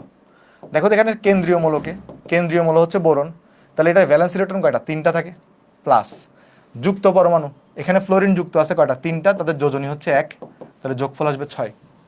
বুঝছো? তাহলে দেখো এটা 8 থেকে কম, এই জন্য BF3-কে আমরা কি বলবো? এটা হচ্ছে আমাদের একটা অষ্টক সংকোচন যৌগ, এটা হচ্ছে অষ্টক সংকোচন আছে এর মধ্যে। আচ্ছা, ধরো আমাকে বললো তোমার হচ্ছে কথার কথা এই যে PCl5, বলো এখানে কত হবে? ফসফরাসের ভ্যালেন্স ইলেকট্রন কয়টা? 5টা, যেহেতু ফসফরাস নাইট্রোজেনের গ্রুপে আছে, তাহলে এখানে যুক্ত পরমাণু হচ্ছে 5টা, তাদের যোজনী হচ্ছে 1 করে, তাহলে এখানে হবে কত বলো? এখানে হবে 10, যেটা দেখো 8 থেকে বেশি আসছে, তাহলে এটা হচ্ছে আমাদের অষ্টক সম্প্রসারণ যৌগ,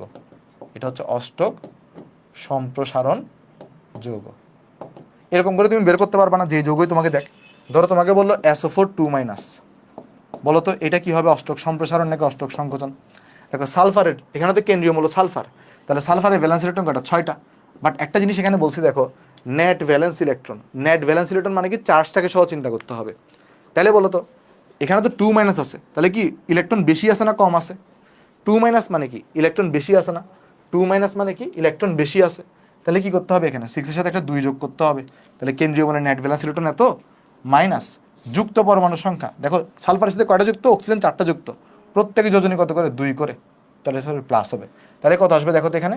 8 8-এ 16 হয়ে যাবে, তাহলে 16 কি 8 থেকে বড়? তাহলে এটা হচ্ছে একটা অষ্টক সম্প্রসারণ যৌগ, এটা একটা কি যৌগ? অষ্টক সম্প্রসারণ যৌগ। বুঝছো? এটা আমাকে বলো, যে যদি না বুঝো আমাকে বলো, আমি আবার বুঝাই দিব। কোনটা বুঝো নাই আমাকে বলো, কোন যৌগটা তুমি বুঝো নাই, আমাকে বলো, আমি বুঝাই দিব আবার। হ্যাঁ, ভেরি গুড মাইমুনা, ভেরি গুড। SO4 বুঝো নাই, বুঝাচ্ছি, দেখো আমাকে বলো। এই যে তোমাদের কি মনে আছে যখন আমি লন পেয়ার পড়াইছিলাম, তখন এই নেট ভ্যালেন্স ইলেকট্রন লিখছিলাম, ওইখানেও কিন্তু কি লিখছিলাম? নেট ভ্যালেন্স ইলেকট্রন মানে কি? চার্জকে কনসিডার করতে হবে, উইথ চার্জ। তাহলে তুমি চিন্তা করে দেখো, এখানে কি আছে? 2- আছে না? তো 2- মানে কি? 2টা ইলেকট্রন এক্সট্রা আছে। তাহলে সালফারের কেন্দ্রীয় মূল হচ্ছে সালফার, সালফারের ভ্যালেন্স ইলেকট্রন হচ্ছে 6, আর 2 মাইনাস মানে কি 2টা ইলেকট্রন এক্সট্রা, তাহলে 2টা ইলেকট্রন যোগ করবা, তারপরে প্লাস করবা, তারপরে যুক্ত পরমাণু সংখ্যা হচ্ছে 4, দেখো অক্সিজেন 4টা যুক্ত, অক্সিজেনের যোজনী হচ্ছে 2, তাই 2 দিয়ে গুণ করছি। বুঝছো? দেখো আরেকটা দেখি, তাহলে দেখবো আরো আইডিয়া ক্লিয়ার হয়ে গেছে। ধরো NH4 প্লাস, দেখো NH4 প্লাস তোমাকে দিছে, বলো NH4 প্লাসের ই কত হবে? দেখি তোমরা বের করো তো NH4 প্লাসের ই কত হবে, তোমরা বের করো তো NH4 প্লাসের ই কত হবে, তাড়াতাড়ি জানাও।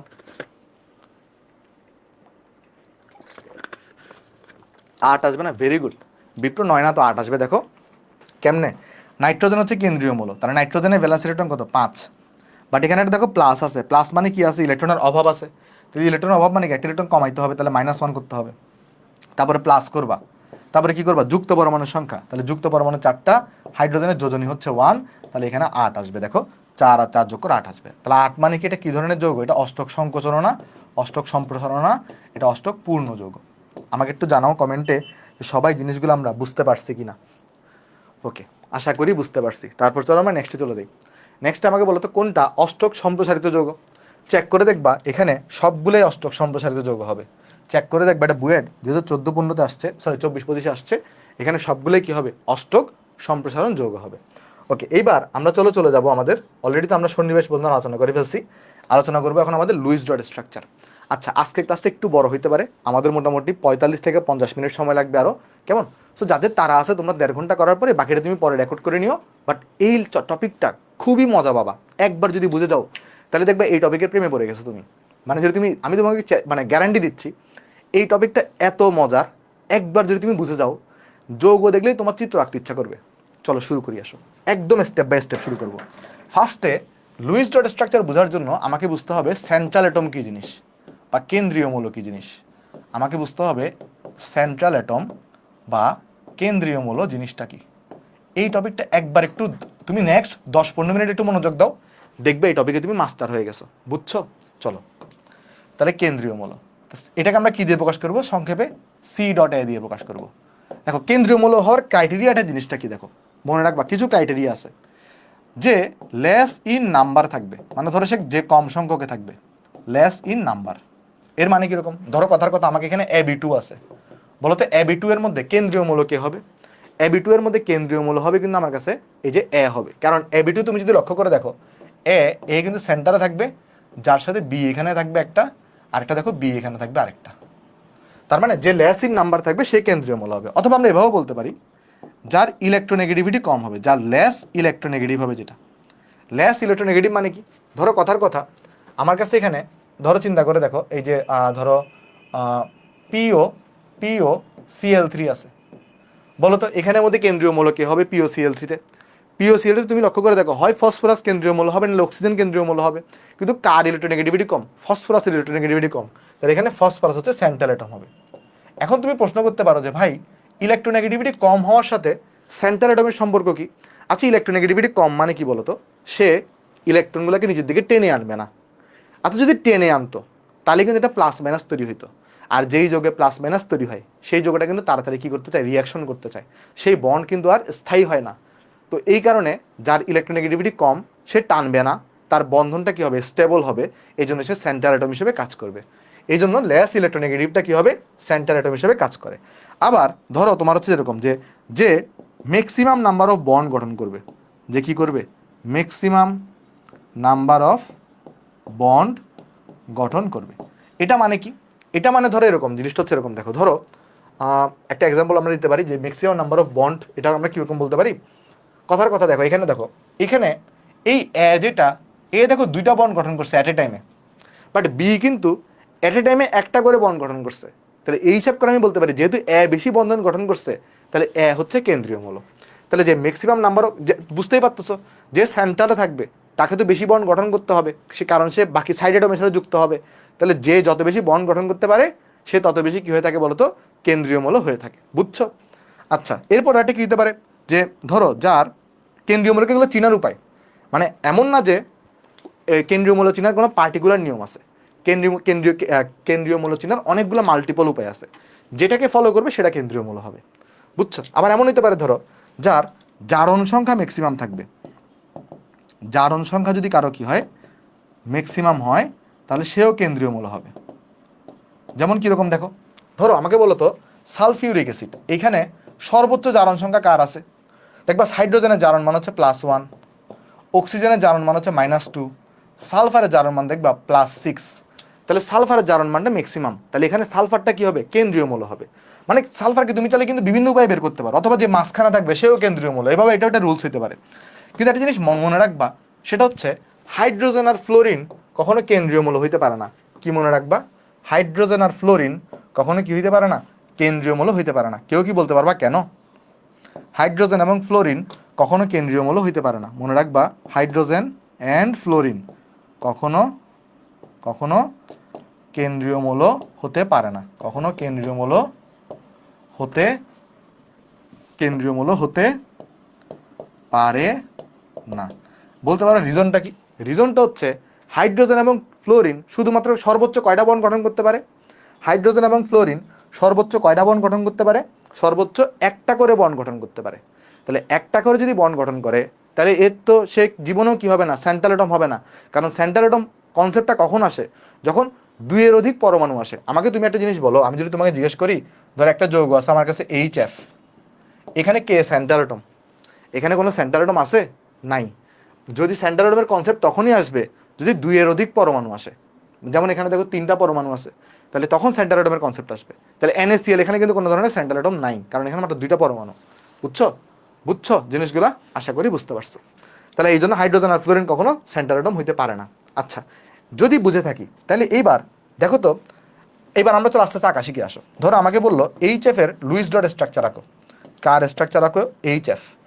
HF এর লুইস ডট স্ট্রাকচার আঁকো। আচ্ছা, তোমাদের কি ভ্যালেন্স ইলেকট্রন এইটা মনে আছে? ভ্যালেন্স ইলেকট্রন, এই কনসেপ্ট পড়ার জন্য তোমাকে ভ্যালেন্স ইলেকট্রন জানতে হবে।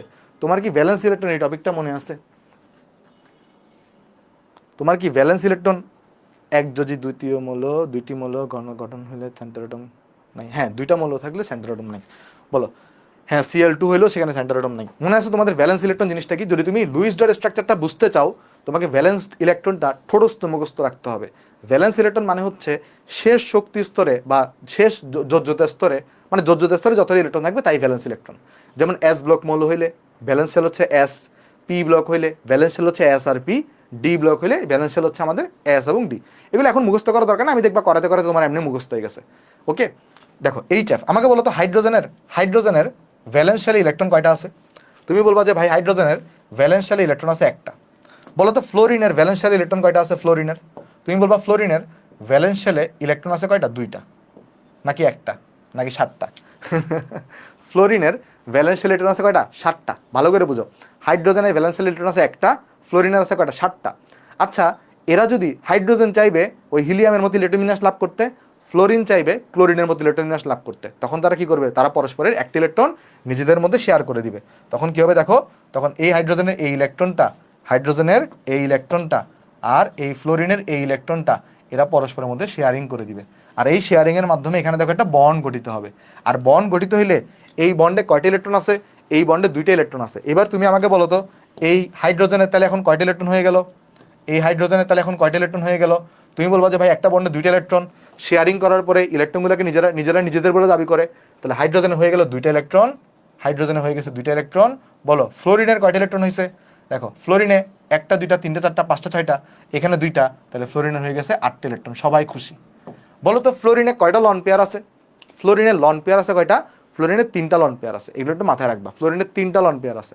ওকে, এবার এটা কিন্তু আমাদের HF এর স্ট্রাকচার। এবার আসো আমরা দেখবো এখন সেকেন্ড যৌগের স্ট্রাকচার। এটাই হচ্ছে লুইস ডট স্ট্রাকচার। এটাই লুইস ডট স্ট্রাকচার, এত ইজি। দেখো কার্বন ডাইঅক্সাইড, আমাকে বলো কার্বন ডাইঅক্সাইডে কি থাকবে? সেন্ট্রাল অ্যাটমকে কার্বন, কার্বন ডাইঅক্সাইডের সেন্ট্রাল অ্যাটমকে কার্বন। এটা তো চিন্তা করার সমস্যা হচ্ছে না। সাইড অ্যাটম হচ্ছে অক্সিজেন, তাহলে একটা কার্বনকে আঁকবা, একটা অক্সিজেনকে আঁকবা। বলো কার্বনের ভ্যালেন্স ইলেকট্রন কয়টা থাকে? তুমি বলো যে ভাই কার্বনের তো ভ্যালেন্স ইলেকট্রন 4টা থাকে। তাহলে 4টার মধ্যে 2টাকে এখানে দাও, কারো আপত্তি আছে কোনো? না। অক্সিজেনের ভ্যালেন্স ইলেকট্রন কয়টা থাকে? 6টা থাকে। তাহলে 2টাকে এখানে দাও, 2টাকে এখানে দাও। অক্সিজেনের ভ্যালেন্স ইলেকট্রন কয়টা থাকে? 6টা থাকে। তাহলে 2টাকে এখানে দাও, 2টাকে এখানে দাও, 2টাকে এখানে দাও, 2টাকে এখানে দাও, 2টাকে এখানে দাও। বুঝছো নাকি বুঝো নাই? বলো এইবার। আচ্ছা আগে বলো এতটুকু, এটা একটু আমাকে এখন আমি একটা জিনিস বলবো, তুমি দরকার হলে এখন তোলার দরকার নেই, তুমি জাস্ট স্ট্রাকচারগুলো দেখতে থাকো, ক্লাস শেষ করার পরে আবার ক্লাসটা দেখে আবার তুলিও। এখন তুমি জাস্ট আমার প্রশ্নের উত্তর দাও, কেমন? এখন তোলার দরকার নেই, নোট করার এখন দরকার নেই, ঠিক আছে? তাহলে দেখবা তাড়াতাড়ি শিখতে পারবা। এখন নোট করতে গেলে শিখতে পারবা না। নোট কখন করবা? ক্লাস শেষ করার পরে ভিডিওটা দরকার আরেকবার দেখবা এই পার্ট থেকে, তাহলে দেখবো তোমার নোট করবা। বলো, ফার্স্টে এইখানে একটা ইলেকট্রন আছে, এখানে একটা ইলেকট্রন আছে, এরা পরস্পর শেয়ারিংয়ের মাধ্যমে একটা বন্ধন গঠিত হয়েছে। আবার এই ইলেকট্রনটা আর এই ইলেকট্রনটা এরা পরস্পর শেয়ারিংয়ের মাধ্যমে এরা একটা বন্ধন গঠন করবে। বলো তো, তাহলে এই অক্সিজেনের এখন কয়টা ইলেকট্রন হইলো? এই অক্সিজেনের এখন কয়টা ইলেকট্রন হলো দেখো। এই অক্সিজেনের এই দুইটা, চারটা, পাঁচটা, এখানে আছে দুইটা, সাতটা হয়েছে না? আবার চিন্তা করে দেখো, এই অক্সিজেনের সাতটা হবে, এই কার্বনের কয়টা হয়েছে দেখো, একটা আছে, দুইটা আছে, এখানে দুইটা, ছয়টা, সরি চারটা, এখানে দেখো দুইটা, ছয়টা হয়েছে। কারো কি অষ্টক পূরণ হয়েছে? কারো কি অষ্টক পূরণ হয়েছে বলো তো? কারো কি অষ্টক পূরণ হয়েছে?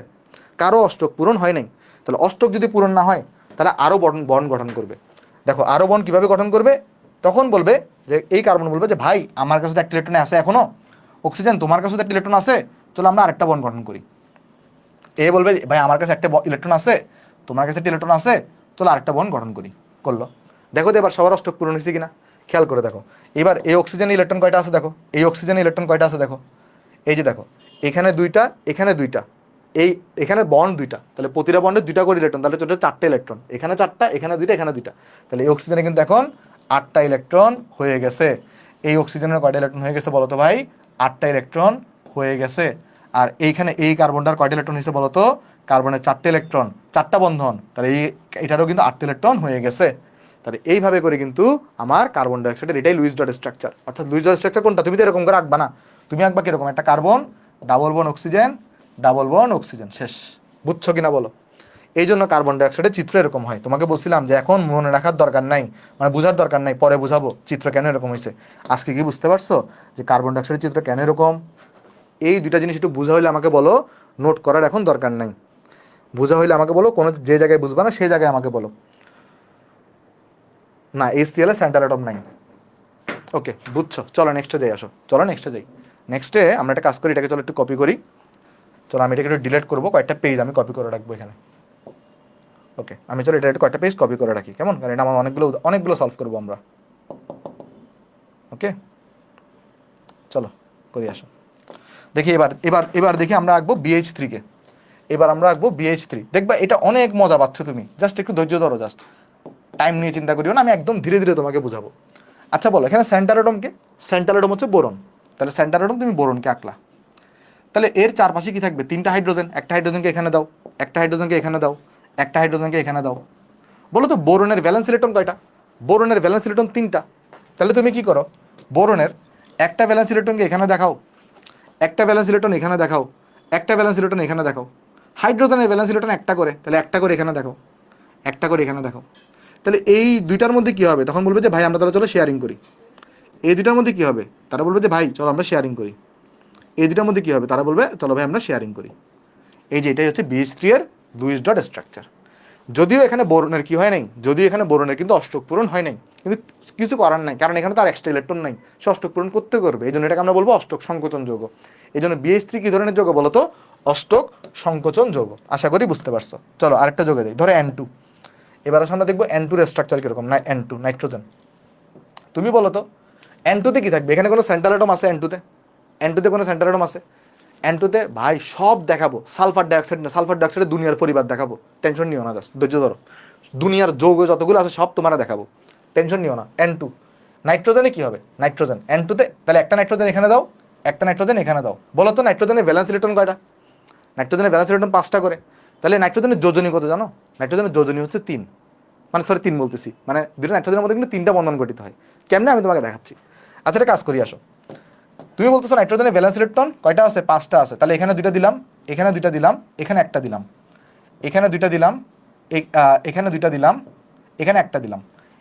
এইটা বুঝতে কারো আপত্তি আছে নাইট্রোজেনে? দেখো নাইট্রোজেনের ভ্যালেন্স ইলেকট্রন 5টা করে, তাহলে এখানে নাইট্রোজেনের 5টা ভ্যালেন্স ইলেকট্রন দিলাম, এখানে 5টা ইলেকট্রন দিলাম। কারো বুঝতে সমস্যা আছে? নাই। বলো এবার কি হবে? এ বলবে যে ভাই নাইট্রোজেন, এই নাইট্রোজেন বলবে আমার থেকে একটা ইলেকট্রন আর তোমার একটা ইলেকট্রন, চলো শেয়ারিং করি। করলো শেয়ার। বলো তো এবার এই নাইট্রোজেনে কয়টা ইলেকট্রন হয়েছে? এই নাইট্রোজেনের কাছে কয়টা ইলেকট্রন হয়েছে দেখো? বন্ধন আছে দুইটা, এখানে 4টা, 5টা, 6টা ইলেকট্রন হয়েছে। তাহলে কি অষ্টক পূরণ হয়েছে? না। এরও 6টা হয়েছে, এখানে অষ্টক পূরণ হয়েছে? না। তাহলে এবার কি করবে দেখো, তাহলে বলবে এ বলবে ভাই তাহলে একটা আমার একটা তুমি নাও, তোমার একটা আমাকে দাও, চলো আমরা শেয়ারিং করি। শেয়ারিং করলাম, বলে এবার কয়টা ইলেকট্রন নিছে? এখানে দুইটা, এখানে দুটো 4টা, এখানে দুইটা 6টা, এখানে একটা 7টা। তাহলে এবারও কি অষ্টক পূরণ হয়েছে? না। তখন বলবো যে ভাই চলো আরেকটা শেয়ার করি, কি হবে আর, আরেকটা শেয়ার করি আসো। এ বলবে আমারটা একটা নাও, তোমার একটা নাও, তাহলে চলো শেয়ার করি। তাহলে এবার দেখো তো অষ্টক পূরণ হয়েছে কিনা? এবার কিন্তু অষ্টক পূরণ হয়ে গেছে। এই জন্য দেখো দুটো নাইট্রোজেনের অষ্টক পূরণ হয়ে গেছে। এই জন্য N2 এর স্ট্রাকচার কিরকম? Luis dot structure. দুটা নাইট্রোজেনের মধ্যে 3টা ট্রিপল বন্ড থাকে, সরি 3টা বন্ড থাকে, আর একটা করে লন পেয়ার থাকবে। বুঝছো N2 এর স্ট্রাকচার? বুঝছো N2 এর স্ট্রাকচার? কেন N2 এর যোজনী 3 বলে এখানে? বুঝছো N2 এর স্ট্রাকচার? আশা করি বুঝতে পারছো। পাশাপাশি দিতে হবে এমন না, তুমি চাইলে উপরে নিচে রাখতে পারো, কোনো সমস্যা নেই। এবার আসো O2 এর স্ট্রাকচার রাখবো। এবার আসো O2 এর স্ট্রাকচার রাখবো, যেটা বুঝবা না সেটা বলবা খালি, কেমন? এখন হচ্ছে যে আমরা এক এক যৌগ নিয়ে তুমি প্রশ্ন করলে আমি উত্তর দিতে পারবো না, আমি তোমাকে সব যৌগই পড়াবো, তুমি জাস্ট যেটা পড়াবো সেই যৌগটা খালি বুঝো।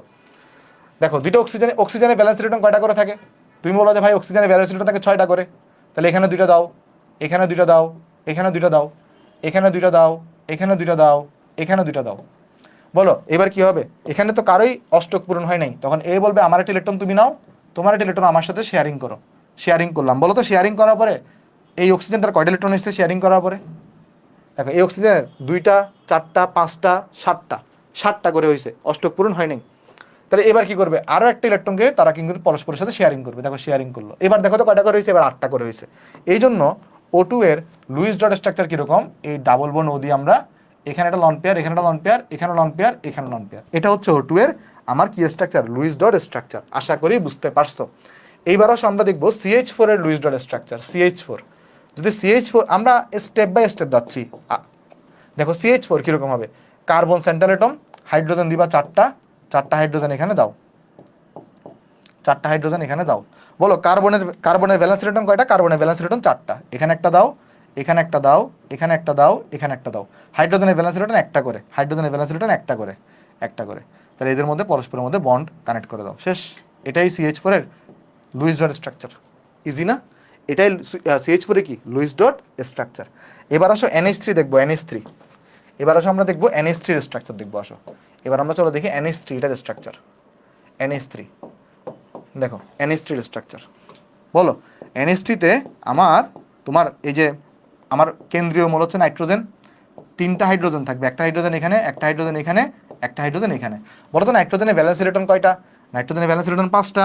এখানে একটা দিবা, এখানে একটা দিবা, এখানে একটা দিবা, এখানে দিবা 2টা। হাইড্রোজেনের ভ্যালেন্স ইলেকট্রন কয়টা? একটা করে, একটা করে, একটা করে। তখন কি হবে? এই ইলেকট্রনটা ইলেকট্রনের সাথে শেয়ারিং এর মাধ্যমে বন্ড গঠন করবে। এই ইলেকট্রন শেয়ারিং এর মাধ্যমে বন্ড গঠন করলো। এই ইলেকট্রনের সাথে শেয়ারিং এর মাধ্যমে বন্ড গঠন হলো। এর কি বন্ড গঠন করার কেউ আছে? নাই, এটা লন পেয়ার হিসেবে থেকে যাবে। তাহলে দেখো সবার এটার অষ্টক পূরণ হয়ে গেছে না? নাইট্রোজেন এখানে 2টা, এখানে 2টা, এখানে 2টা, এখানে 2টা, 8টা ইলেকট্রন হয়ে গেছে। NH3 স্ট্রাকচার কি বুঝতে পারছো ভাই? একটু করে আমাকে কমেন্টে জানাবা যে NH3 তুমি বুঝতে পারছো কিনা। NH3 তুমি বুঝতে পারছো কিনা? NH3 আশা করি বুঝতে পারছো। NH3 কি বুঝতে পারছো? আশা করি বুঝতে পারছো। নাইট্রোজেনের যোজনী 3 5 কোথায় বললাম? বললাম যেখানে ভ্যালেন্স ইলেকট্রন আছে 5টা। চলো নেক্সটে যাই। নেক্সটে আমরা এখন দেখবো NH4 প্লাস এর স্ট্রাকচার। NH4 প্লাস, NH4, আমরা এখন দেখবো NH4 প্লাস এর স্ট্রাকচার। NH4 প্লাস, দেখো আমরা এখন দেখবো NH4 প্লাস, NH4 প্লাস। বলো এখানে সেন্ট্রাল অ্যাটম কি হবে? নাইট্রোজেন, নাইট্রোজেনকে সেন্ট্রাল অ্যাটম দিলা। দেখো 3টা নর্মাল হাইড্রোজেন থাকে, বুঝতেছো তুমি? 3টা নর্মাল হাইড্রোজেন থাকে, আর একটা কি থাকে? একটা থাকে H প্লাস, একটা থাকে দেখো H প্লাস থাকে। তো এখানে কি হবে? নাইট্রোজেনের ভ্যালেন্স ইলেকট্রন আছে কয়টা? 5টা। তো এখানে একটা দাও, এখানে একটা দাও, এখানে একটা দাও, এখানে 2টা দাও। তাহলে এখানে হাইড্রোজেনের থেকে ভ্যালেন্স ইলেকট্রন একটা করে। তাহলে এখানে কি হবে? এখানে একটা বন্ড গঠিত হবে, তারপর এখানে একটা বন্ড গঠিত হবে এই দুটার মধ্যে, তারপর দেখো এখানে একটা বন্ড গঠিত হবে এই দুটার মধ্যে। আচ্ছা তুমি বলো তো হাইড্রোজেন এই H প্লাসের কি কোনো ইলেকট্রন আছে? H প্লাসের কি কোনো ইলেকট্রন আছে? H প্লাসের কি কোনো ইলেকট্রন আছে? না। তাহলে এখানে যদি বন্ড গঠন করতে হয় তাহলে 2টা ইলেকট্রনকে কার দিতে হবে? নাইট্রোজেনে দিতে হবে। কোন ধরনের বন্ধনে 2টা ইলেকট্রনই একজন কন্ট্রিবিউশন করে সেটাকে আমরা বলি সন্নিবেশ সমযোজী বন্ধন। তখন নাইট্রোজেন কি করে? নাইট্রোজেন এই 2টা ইলেকট্রনকে এর সাথে কিন্তু সন্নিবেশ সমযোজী বন্ধন গঠন করায়। এর সাথে কি করায়? সন্নিবেশ সমযোজী বন্ধন গঠন করায়। এটাই হচ্ছে NH4 প্লাসের লুইস ডট স্ট্রাকচার। দেখো বুঝছো কিনা। এটাকে চাইলে আরেকভাবেও আঁকা যায়, এটাকে চাইলে কি করা যায়, আরেকভাবেও আঁকা যায়। কীভাবে আঁকা যায় আমি তোমাকে দেখাই, দেখো এটাকে চাইলে আমরা আরেকভাবেও আঁকতে পারি। কীভাবে আঁকতে পারি, এটাকে চাইলে এই যে একটু কাজ করে আসো, এটাকে একটু উপরে নিয়ে যাই, এটাকে চাইলে একটু উপরে নিয়ে আসি। দেখো আরেকভাবে কীভাবে আঁকে দেখো, চাইলে আমরা এটাকে এই যে নাইট্রোজেন দিব, নাইট্রোজেন দিব, হাইড্রোজেন দিব এখানে, হাইড্রোজেন দিব এখানে, হাইড্রোজেন দিব এখানে, এখানে হাইড্রোজেন দেখাই দিব, আর এই থার্ড ব্র্যাকেট দিয়ে এইখানে আর প্লাস দেখাই দিব, বাইরে প্লাস দেখাই দিব। বাইরে প্লাস দেখালে এটার এই যে অ্যারো চিহ্নটা দেখাইতে হয় না, অ্যারো চিহ্নটা দেখাইতে হয় না বাইরে যদি প্লাস দেখো। এটাকে এভাবেও আঁকা যায় বা এভাবেও আঁকা যায়, তুমি যেভাবে আঁকবা সেভাবে রাইট, তুমি যেভাবে আঁকবা সেভাবে রাইট, কোনো সমস্যা নেই। আচ্ছা এবার আসো আমরা আরেকটা স্ট্রাকচার দেখি, BH4 মাইনাস। মনোযোগ দাও, এবার আমরা চলো দেখি, আস্তে আস্তে আমরা একটু মজার দিকে যাচ্ছি। আমি মোটেও এগুলোকে কঠিন বলবো না, এগুলো হচ্ছে মজার জিনিসপত্র। BH4 মাইনাস, BH4 মাইনাস বলো সেন্টার অ্যাটম কী হবে, সেন্টার অ্যাটম হবে বোরন। তারপর হাইড্রোজেন থাকবে একটা, হাইড্রোজেন থাকবে দেখো দুইটা, হাইড্রোজেন থাকবে দেখো তিনটা, হাইড্রোজেন থাকবে দেখো চারটা। হাইড্রোজেনের ভ্যালেন্স ইলেকট্রন কয়টা করে আছে, একটা করে। হাইড্রোজেনের ভ্যালেন্স ইলেকট্রন আছে একটা করে। ওকে, এবার তুমি আমাকে একটা জিনিসের উত্তর দাও, সেটা হচ্ছে বোরনের ভ্যালেন্স ইলেকট্রন কয়টা, বোরনের, বোরনের ভ্যালেন্স ইলেকট্রন তিনটা। তাহলে দেখো একটা ইলেকট্রন এখানে দিলাম, একটা ইলেকট্রন এখানে দিলাম, ভালো করে বুঝো, একটা ইলেকট্রন এখানে দিলাম, একটা ভ্যালেন্স ইলেকট্রন এখানে দিলাম, একটা ভ্যালেন্স ইলেকট্রন এখানে দিলাম। আচ্ছা এই মাইনাস থাকা মানে কি, মাইনাস থাকা মানে একটা ইলেকট্রন বেশি আছে না, মাইনাস থাকার কথা কি, একটা ইলেকট্রন বেশি আছে। তাহলে একটা ইলেকট্রন যদি বেশি থাকে, সেই একটা ইলেকট্রনকে কাউকে তো কাউকে দিতে হবে। একটা ইলেকট্রন বেশি আছে মানে কি, এটা কাউকে না কাউকে দিতে হবে ইলেকট্রনটা। কাকে দিবা তুমি, হাইড্রোজেন কি ইলেকট্রন নেওয়ার ক্যাপাবিলিটি আছে হাইড্রোজেনের, হাইড্রোজেনের কি ইলেকট্রন নেওয়ার ক্যাপাবিলিটি আছে না, তাহলে একটা ইলেকট্রন কাকে দিবা, বোরনকে দিবা। তাহলে এই যে ইলেকট্রনটা, এটাকে আমি চলো লাল কালার দিয়ে দেখাচ্ছি। তাহলে এই ইলেকট্রনটাকে আমি এখানে দেখালাম, মানে এই ইলেকট্রনটা কোত্থেকে আসছে, এটা মাইনাস থাকার কারণে আসছে। ইলেকট্রনটা কোত্থেকে আসছে, মাইনাস থাকার কারণে আসছে, বুঝছো নাকি বুঝো নাই। এই ইলেকট্রনটা আসছে মাইনাস থাকার কারণে। তাহলে এবার কি করবে, এবার জাস্ট বন্ড দেখাই দিবা। দেখো এবার সিম্পল, এই যে এটার মধ্যে একটা বন্ড গঠন হবে, এখানের মধ্যে একটা বন্ড গঠন হবে, এখানের মধ্যে একটা বন্ড গঠন হবে, তারপর তোমার দেখো এইখানের মধ্যে একটা বন্ড গঠন হবে। আর যেহেতু এটার উপর একটা চার্জ আছে মাইনাস, থার্ড ব্র্যাকেট দিয়ে একটা জাস্ট মাইনাস চার্জকে বাইরে দেখাই দিবা, শেষ। এটাই হচ্ছে BH4 মাইনাসের স্ট্রাকচার। বলো কঠিন, এগুলো কি কঠিন লাগতেছে তোমার কাছে, আমার কাছে তো কঠিন লাগতেছে না, আশা করি তোমাদের কাছেও কঠিন লাগবে না। যদি তুমি বুঝে বুঝে করো, মুখস্থ করলে কঠিন, মুখস্থ করলে কঠিন, বাট মুখস্থ না করলে সোজা। দেখো আরেকবার বলতেছি, দেখো আমাকে বলো আরেকবার, আরেকবার তাহলে আমি আচ্ছা দেখো এখানে আমি বললাম চারটা হাইড্রোজেন, তাহলে একটা হাইড্রোজেন এখানে, একটা হাইড্রোজেন এখানে, একটা হাইড্রোজেন এখানে, একটা হাইড্রোজেন এখানে। বোরনের, বোরন হচ্ছে সেন্টার অ্যাটম, বোরনের ভ্যালেন্স ইলেকট্রন কয়টা, তিনটা। তাহলে একটাকে এখানে দেখাইলা, একটাকে এখানে দেখাইলা, একটাকে এখানে দেখাইলা, কিন্তু এটা মাইনাস চার্জ আছে না। একটা মাইনাস চার্জ মানে কয়টা ইলেকট্রন এক্সট্রা আছে, একটা ইলেকট্রন এক্সট্রা আছে। এখন সেই এক ইলেকট্রন তুমি কাকে দিবা, বোরনকে নাকি হাইড্রোজেনকে, বিপ্র বলো তো, যে কোয়েশ্চেন করছো বিপ্র, এই এক্সট্রা ইলেকট্রন তুমি কাকে দিবা, বোরনকে নাকি হাইড্রোজেনকে, বোরনকে নাকি হাইড্রোজেনকে। বোরনের ভ্যালেন্স ইলেকট্রন তিনটা আপু, রাইসা তিনটা। বোরনকে দিবা তুমি, বোরনকে দিবা, কারণ হাইড্রোজেনের ইলেকট্রনের ক্যাপাবিলিটি নাই। তাহলে বোরনকে দিবা, তাহলে বোরনকে দিছো। তাহলে এই দেখো এইখানের মধ্যে একটা বন্ড কঠিন হবে, কিন্তু এখানে মাইনাস আছে তাই মাইনাসকে দেখাই দিচ্ছে এখানে, ঠিক আছে।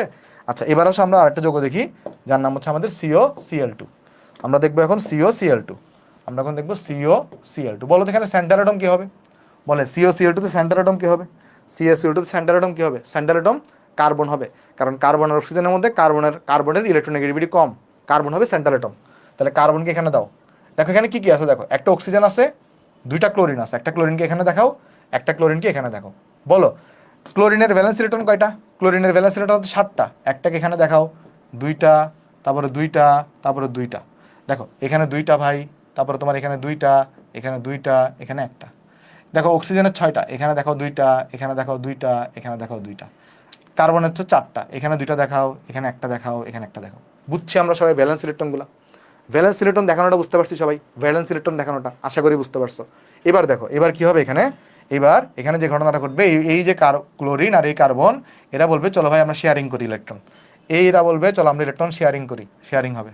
এখানে আছে দুইটা, তাহলে এখানে কি হবে, এখানে একটা ইলেকট্রন, এখানে একটা ইলেকট্রন, এরা শেয়ারিং হবে, এই ইলেকট্রনগুলো পরস্পরের সাথে শেয়ারিং হবে। তাহলে এখানে দেখো আলটিমেট স্ট্রাকচারটা কীরকম হয়ে যাবে, আলটিমেট স্ট্রাকচার হচ্ছে এরকম, সি ডাবল বন্ড ও, আর এখানে আছে Cl, এখানেও দেখবে Cl পাবা। দেখো বুঝছো কিনা, বুঝছো সবাই, স্ট্রাকচারটা কি বোঝা গেছে ভাই সবার, স্ট্রাকচারটা কি সবার বোঝা গেছে, বুঝছি স্ট্রাকচারটা, আনসার বলো ওয়াই, বুঝছো কিনা। ওকে বুঝছো সবাই, বুঝছো, ওকে তারপর যাই। দেখো এবার আসো আমরা স্ট্রাকচার দেখবো কার্বনেট। চলো এবার আমরা স্ট্রাকচার দেখবো CO3 2 মনোযোগ দাও, মনোযোগ দিলে এগুলো একদম সোজা, কোনো জায়গায় না বুঝলে আমাকে অবশ্যই বলবা। বলো এখানে সেন্টার অ্যাটম কি হবে, এখানে সেন্টার অ্যাটম কি হবে, কার্বন, তাহলে কার্বন দিবা। বলো এখানে 3টে অক্সিজেন আছে, তাই একটা অক্সিজেন এখানে, একটা অক্সিজেন এখানে, একটা অক্সিজেন এখানে আছে। আচ্ছা বলো এবার দেখো ফার্স্টে কি হবে, অক্সিজেনের অক্সিজেনের ভ্যালেন্স ইলেকট্রন কয়টা করে, 6টা করে। তাহলে এখানে তুমি 6টা দাও, তাহলে এখানে তুমি দাও 2টা, এখানে দাও 2টা, এখানে দাও তুমি 2টা। এখানে কি কি দিবা, 6টা দিবা। তাহলে এখানে দাও, এখানে এখানে দাও 2টা, তারপরে তুমি এখানে দাও 2টা, তারপরে এখানে দাও তুমি 2টা। এখানেও সেম, এখানেও তুমি তাহলে 6টা দিবা। তাহলে এখানে দাও 2টা, এখানে দাও 2টা, এখানে দাও 2টা। কার্বনের ভ্যালেন্স ইলেকট্রন কয়টা, 4টা। তো যে কোনো একটা পাশে 2টা দিতে হবে, আরেক পাশে তুমি একটা একটা দাও, দিছো। বলো এখানে একটা 2 মাইনাস আছে না ভাই, এখানে একটা 2 মাইনাস আছে। তাহলে এই যে 2 মাইনাসটা, তাহলে 2 মাইনাস মানে কয়টা ইলেকট্রন বেশি আছে বলো তো, 2 মাইনাস মানে 2টা ইলেকট্রন বেশি আছে। তাহলে এই 2টা ইলেকট্রন তুমি কাকে দিবা, 2টা ইলেকট্রন তুমি কার্বনকে দিবা না অক্সিজেনকে দিবা বলো তো। তুই 2টা ইলেকট্রন তুমি কাকে দিবা, কার্বন নাকি অক্সিজেন, বলো কার ইলেকট্রন নেওয়ার ক্যাপাবিলিটি বেশি, কার্বনের নাকি অক্সিজেনের, কার ইলেকট্রন নেওয়ার ক্যাপাবিলিটি বেশি, কার্বনের না, কার্বনের না, অক্সিজেনের। অক্সিজেনের ইলেকট্রন নেওয়ার ক্যাপাবিলিটি বেশি, অক্সিজেনের ইলেকট্রন নেওয়ার কি বেশি, ক্যাপাবিলিটি বেশি। তাহলে ইলেকট্রন দিবা কাকে, অক্সিজেনকে। বোরন আর হাইড্রোজেনের মধ্যে বোরনের ক্যাপাবিলিটি বেশি ছিল, তাই তুমি বোরনকে দিছিলা। বোরন আর হাইড্রোজেনের মধ্যে বোরনের বেশি ছিল ক্যাপাবিলিটি, তাই তুমি বোরনকে দিছিলা। আর কার্বন আর অক্সিজেনের মধ্যে অক্সিজেনের ইলেকট্রন নেওয়ার ক্যাপাবিলিটি বেশি, এটার ইলেকট্রন আসক্তি বেশি, ইলেকট্রন নেগেটিভিটি বেশি। সো ডেফিনেটলি অক্সিজেন নিবে, বুঝছো। কে নিবে এখানে, অক্সিজেন নিবে। তাহলে এখানে কি হবে, 2টা ইলেকট্রন তুমি কাকে দিবা, অক্সিজেনকে দিবা। আচ্ছা 2টা ইলেকট্রন একজনকে দেওয়া ভালো নাকি একটা একটা করে দেওয়া ভালো, 2টা ইলেকট্রন একজনকে দিলে তো একদিকে বেশি চার্জ হয়ে যাবে, তাহলে একটা একটা করে দিব। তাহলে এটাকে একটা দিব, এটাকে একটা দিব, অথবা এটাকে একটা দিব, এটাকে একটা দিব, অথবা এটাকে একটা দিব, এটাকে একটা দিব, যে কোনো 2টাকে একটা একটা করে দিব, বুঝছো। তাহলে তোমার ইচ্ছা তুমি যেখানে দাও। ধরো আমি একটা ইলেকট্রনকে এখানে দিলাম, লাল কালার দিয়ে দেখাচ্ছি, একটা ইলেকট্রনকে এখানে দিলাম, আশা করি কারো কোনো আপত্তি বা সমস্যা নাই এতটুকুতে। এবার দেখো এবার আসো বন্ধন গঠন করার পালা। তাহলে বন্ধন গঠন করবো কিভাবে, দেখো এই দেখো এখানে 2টা আছে, তাহলে এই ইলেকট্রন আর এই ইলেকট্রন মিলে একটা বন্ধন গঠিত হবে, এই ইলেকট্রন আর এই ইলেকট্রন মিলে একটা বন্ধন গঠিত হবে, ঠিক আছে, এখানে একটা বন্ধন গঠিত হবে। ওকে বুঝলাম। এবার দেখো এখানে আছে একটা ইলেকট্রন, এখানে আছে, এখান থেকে একটা ইলেকট্রন নিয়ে সে একটা বন্ধন গঠন করবে। দেখো এখানে আছে একটা ইলেকট্রন, এখানে একটা ইলেকট্রনকে সে নিয়ে এখানে একটা বন্ধন গঠন করবে। দেখো তো এবার প্রত্যেকটা অক্সিজেনের উপর কয়টা করে ইলেকট্রন আছে, কার্বনের তো 8টা হয়ে গেছে, কারণ 4টা বন্ড 8টা হয়ে গেছে। দেখো তো প্রত্যেকটা অক্সিজেনের উপর কয়টা করে ইলেকট্রন আছে, প্রত্যেকটা অক্সিজেনের উপর খেয়াল করে দেখো, আমি তোমায় ক্যালকুলেশন করে দিয়ে আসো। এই যে দেখো এখানে আছে 2টা, 3টা, 4টা, 5টা, 6টা, 7টা, 8টা। দেখো এখানে আছে 2টা, 3টা, 4টা, 5টা, 6টা, 7টা, 8টা করে ইলেকট্রন আছে। প্রত্যেকটা অক্সিজেনের উপর কয়টা করে ইলেকট্রন, 8টা ইলেকট্রন। সবাই খুশি না, সবাই খুশি। তো এখন একটা জিনিস তুমি লক্ষ্য করে দেখো, এই এসটাকে আমি অন্যভাবেও আঁকতে পারি, এই স্ট্রাকচারটাকে আমি আরেকভাবেও আঁকতে পারি, আরেকভাবেও আঁকতে পারি। কীভাবে আঁকতে পারি, দেখো এই যে কার্বন, এই ডাবল বন্ড অক্সিজেন আমি দিলাম এখানে, এখানে সিঙ্গেল বন্ড অক্সিজেন ছিল, এখানে সিঙ্গেল বন্ড অক্সিজেন ছিল। আচ্ছা তুমি এই জায়গায় একটা এক্সট্রা ইলেকট্রন দিছো না, আবার এই জায়গাটা এক্সট্রা ইলেকট্রন দিছো না। এক্সট্রা ইলেকট্রন দিলে কি করতে হয়, একটা নেগেটিভ চার্জ দিতে হয়। তাহলে এটার উপর একটা নেগেটিভ চার্জ দিলে কেউ মন খারাপ করবা, এটার উপর যদি একটা নেগেটিভ চার্জ দিই কেউ কি মন খারাপ করবা বলো তো।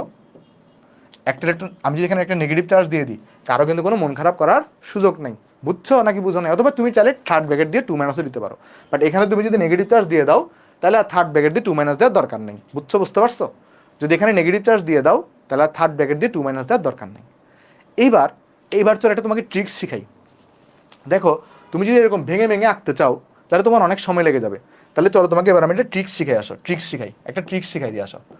ট্রিক্স শিখাই, ট্রিক্সটা মনে রাখবে এরকম, তুমি চিন্তা করে দেখো তো, তুমি এই অক্সিজেনে কোনো এই অক্সিজেনে এখান থেকে নিয়ে কোনো ইলেকট্রনকে দিছিলা বলো তো, এই অক্সিজেনটাতে কোনো ইলেকট্রনকে নিয়ে এখানে দিছিলা, আনসার হচ্ছে না, দাও নাই।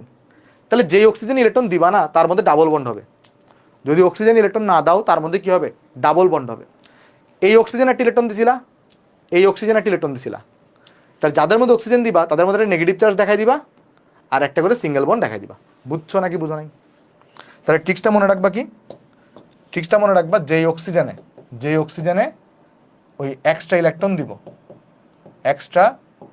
দিব তার সিঙ্গেল বন্ড হবে, তার সিঙ্গেল বন্ড হবে, সিঙ্গেল বন্ড হবে।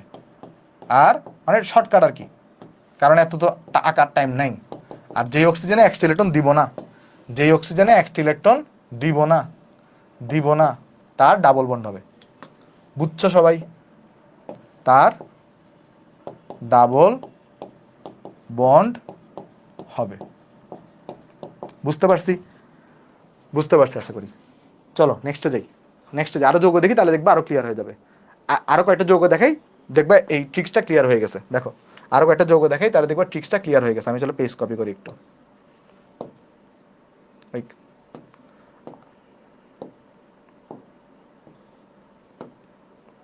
আজকে তো বললাম একটু বড় হবে ক্লাসটা, বাট ক্লাসটা করে অনেক মজা পাবা দেখবা।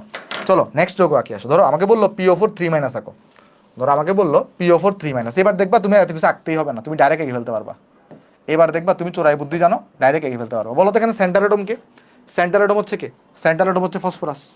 বলো তো এর চারপাশে কয়টা অক্সিজেন আছে? এর চারপাশে অক্সিজেন থাকবে 4টা। একটা অক্সিজেন এখানে, একটা অক্সিজেন এখানে, একটা অক্সিজেন এখানে দাও, একটা অক্সিজেন এখানে দাও। বলো এখানে 3 আছে, তাহলে তুমি 3টে অক্সিজেনের উপর কি দিবা? একটা একটা করে ইলেকট্রন দিবা। তাহলে ধরো এটার উপর একটা মাইনাস চার্জ দেখাই দাও, এটার উপর একটা মাইনাস চার্জ দেখাই দাও, এটার উপর একটা মাইনাস চার্জ দেখাই দাও। তাহলে বলো তো এখানে কয়টা করে বন্ড হবে সবার মধ্যে?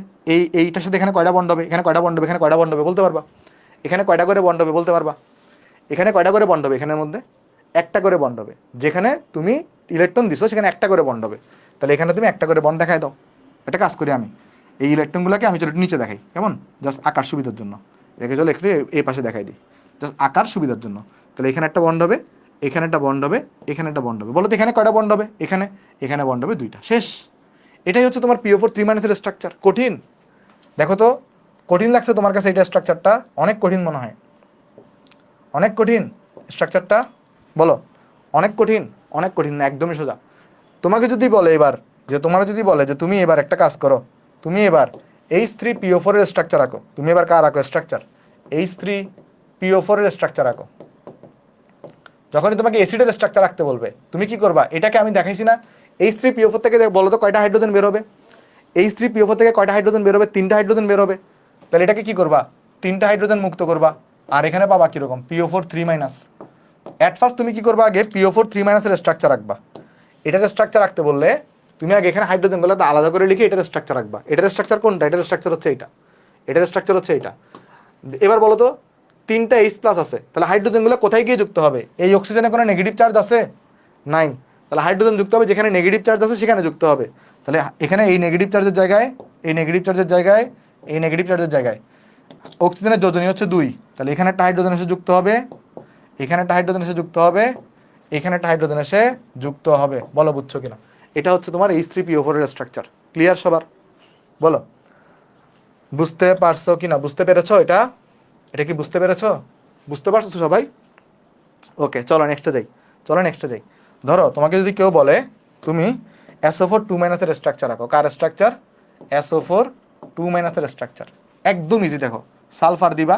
বলো তো কয়টা অক্সিজেন আছে? 4টা অক্সিজেন। চারি কোণা 4টা অক্সিজেন দাও। অথবা তুমি চাইলে এরকমও আঁকতে পারো, কোনো সমস্যা নেই। এরকমও আঁকতে পারো, কোনো সমস্যা নেই।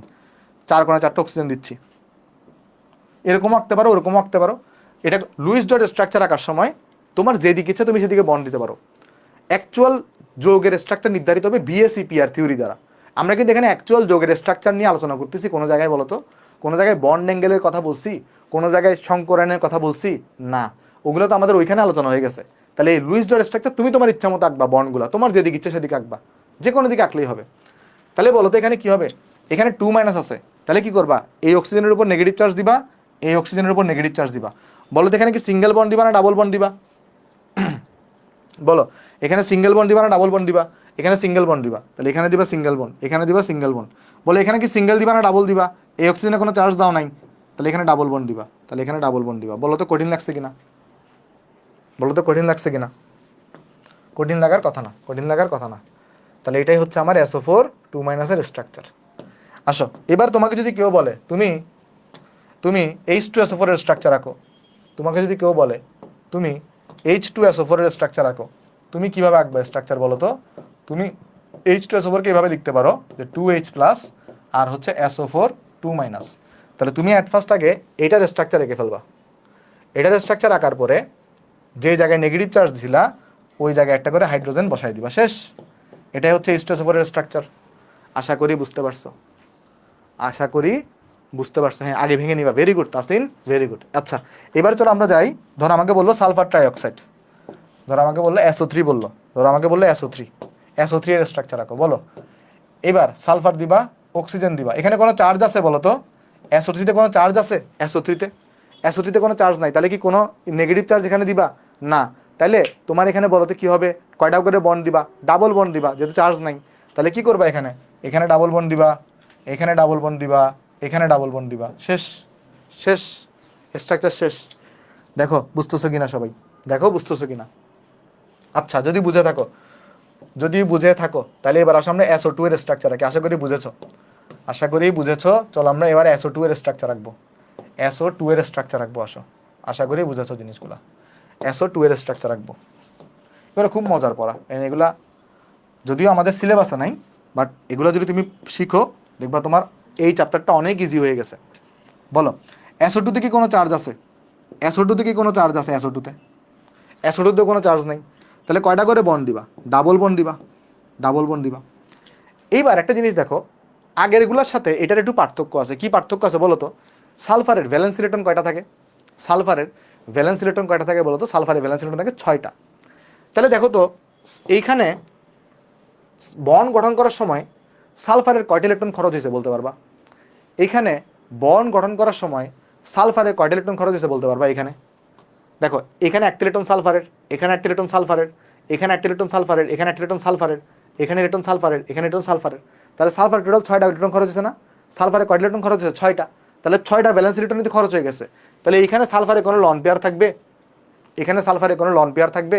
এখানে সালফারে কোনো লন পেয়ার থাকবে না। এখানেও সালফারে কোনো লন পেয়ার থাকবে না, কারণ এখানে 6টা বন্ড, 6টা বন্ডে 6টা কন্ট্রিবিউশন সালফারের, 6টা কন্ট্রিবিউশন অক্সিজেনের। এখানেও কোনো লন পেয়ার থাকবে? দেখো তো থাকবে না, কারণ এখানে 6টা বন্ড, 6টার মধ্যে 6টাই সালফার কন্ট্রিবিউশন করছে, 6টা অক্সিজেনের কন্ট্রিবিউশন। কিন্তু এখানে দেখো তো, এখানে সালফারের কন্ট্রিবিউশন কয়টা হবে? এখানে একটা, এখানে একটা, এখানে একটা, এখানে একটা, 4টা। তাহলে সালফারের আরো 2টা বাকি রয়ে গেছে না? তাহলে সালফারের একটা লন পেয়ার থাকবে এখানে। তাহলে একটা সালফারের এখানে কি দেখা দিতে হবে? লন পেয়ার দেখা দিতে হবে। বুঝছো? আগে কোনোটাতে আমরা লন পেয়ার দেখাই নাই সালফারের উপর, বাট এবার কিন্তু সালফারের উপর একটা লন পেয়ার থাকবে। দেখো বুঝছো কিনা? দেখো এইখানে কেন লন পেয়ার দেখাই নেই? ফসফরাসের ভ্যালেন্স ইলেকট্রন কয়টা? 5টা। দেখো এখানে 1 2 3 4 5 ইউজ হয়েছে, তাই ব্যালেন্স আর লন পেয়ার দেখাই নেই। আর এখানে তো লন পেয়ার প্রশ্নই আসে না কার্বনে। আশা করি বুঝতে পেরেছো, আশা করি বুঝতে পেরেছো। আমাকে বলো যে বুঝছো কিনা। এবার আসো আরেকটা স্ট্রাকচার রাখি, ধরো SO4 SO3 2 মাইনাস। ধরো এবার রাখবো SO3 2 মাইনাস। দেখি এবার তোমরা নিজে রাখতে পারবা না এটা বলো তো? তুমি বলো যে ভাই এগুলো তো আমি কি, আমি তো এগুলো নিজেই পারবো। SO3 2 মাইনাস থেকে তোমরা নিজেরা পারবা? পারবা, আমি তাও একবার দেখাই দিয়ে আসো। বলো, সালফার কয়টা অক্সিজেন থাকবে? 3টা অক্সিজেন থাকবে। তাহলে 2 মাইনাস মানে কি? 2টা নেগেটিভ চার্জ। তাহলে একটা নেগেটিভ চার্জ এখানে দিবা, একটা নেগেটিভ চার্জ এখানে দিবা। যেখানে নেগেটিভ চার্জ হচ্ছে তার সাথে সিঙ্গেল বন্ড হবে, আর যেখানে কিছু দাও নাই সেখানে ডাবল বন্ড হবে। শেষ। SO3 2 মাইনাসের স্ট্রাকচার। সহজ না কঠিন বলো তো এটা? আশা করি বুঝতে পারতো, সেটা অনেক সহজ।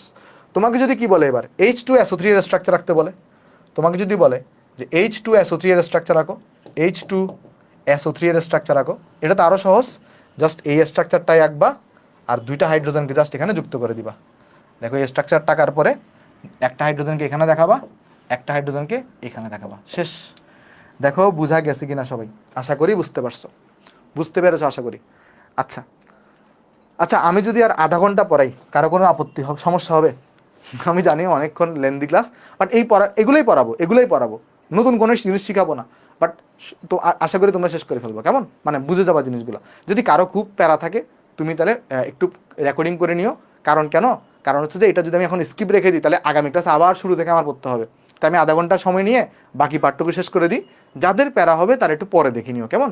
এই জন্য আধা ঘন্টা বড় করার জন্য আমি এক্সট্রিমলি সরি, ক্লাসটা বড় করার জন্য। ওকে, চলো শুধু যাই, এরপরে নেক্সটে যাই। আসো দেখো, দেখো এগুলো অনেক মজা, এগুলো মুখস্থ করার কোনো কিছু নাই। ধরো আমাকে যদি বলে কেউ NO2 মাইনাস, আমাকে যদি বলে কেউ NO2 মাইনাস, এটার স্ট্রাকচার অঙ্কন করো। চলো এটার স্ট্রাকচার আঁকার চেষ্টা করি। দেখো তো নাইট্রোজেন হচ্ছে এখানে সেন্ট্রাল অ্যাটম, অক্সিজেন হচ্ছে সাইড অ্যাটম, অক্সিজেন হচ্ছে এখানে সাইড অ্যাটম, অক্সিজেন আমরা দিলাম এখানে। এবার তুমি আমাকে একটা জিনিস বলো, এই নাইট্রোজেনে আমাদের ভ্যালেন্স ইলেকট্রন কয়টা থাকবে? এখানে 5টা। তাহলে এখানে লক্ষ্য করে দেখে আসো যে ধরো এখানে আমাদের কাছে কি আছে, এখানে 2টা ইলেকট্রন দিব, এখানে একটা ইলেকট্রন দিলাম, ধরো এখানে 2টা ইলেকট্রন দিলাম। এবার অক্সিজেনের কাছে কি থাকবে? 2টা ইলেকট্রন এখানে দিব, 2টা ইলেকট্রন এখানে দিব, 2টা ইলেকট্রন এখানে দিব। আর এই অক্সিজেনের কাছে কি থাকবে? দেখো এখানেও 2টা ইলেকট্রন এখানে, তারপর ধরো 2টা ইলেকট্রন এখানে, তারপর ধরো 2টা ইলেকট্রন এখানে দিব। আচ্ছা এবার বলো তো এখানে কি আছে? একটা মাইনাস আছে না? ভালো করে দেখো, একটা মাইনাস আছে না? তাহলে মাইনাস থাকলে মাইনাসটাকে তুমি যে কোনো এক জায়গায় দিবা। এই মাইনাসটাকে ধরে আমি এই অক্সিজেনের উপরে মাইনাস চার্জ দিলাম, তাহলে মাইনাস চার্জ দেওয়া মানে কি বেসিক্যালি এর উপরে একটা ইলেকট্রন দেওয়া, এখানে একটা এক্সট্রা করে কি দিছো ইলেকট্রন দিছো, আচ্ছা মানে মাইনাস চার্জ দিছো আর কি। এবার দেখো, এবার তুমি আমাকে বলো তো কি হবে এখানে, এইবার এই আচ্ছা এটা কাজ করি, এই দুটো ইলেকট্রনকে আমি এই পাশে আঁকি, ওকে। তাহলে যেটা হবে তখন এই যে এই দুটার মধ্যে এখানে একটা বন্ড গঠন হবে, এই দুটার মধ্যে এখানে একটা বন্ড গঠন হবে, যেহেতু এখানে চার্জ দাও নেই তাই ডাবল বন্ড, এখানে চার্জ দিছো তাহলে কয়টা বন্ড গঠন হবে বলো তো, এখানে চার্জ দিছো তাহলে একটা বন্ড গঠন হবে, বুঝছো কিনা দেখো, এখানে চার্জ দিছো তাহলে একটা বন্ড গঠন হবে, চার্জ যেহেতু দিছো। তাই এটাকে এভাবেও আঁকতে পারো, ডাইরেক্টও তুমি এঁকে দিতে পারতা, তোমাকে আমি ডাইরেক্ট আঁকাও শিখাইছি,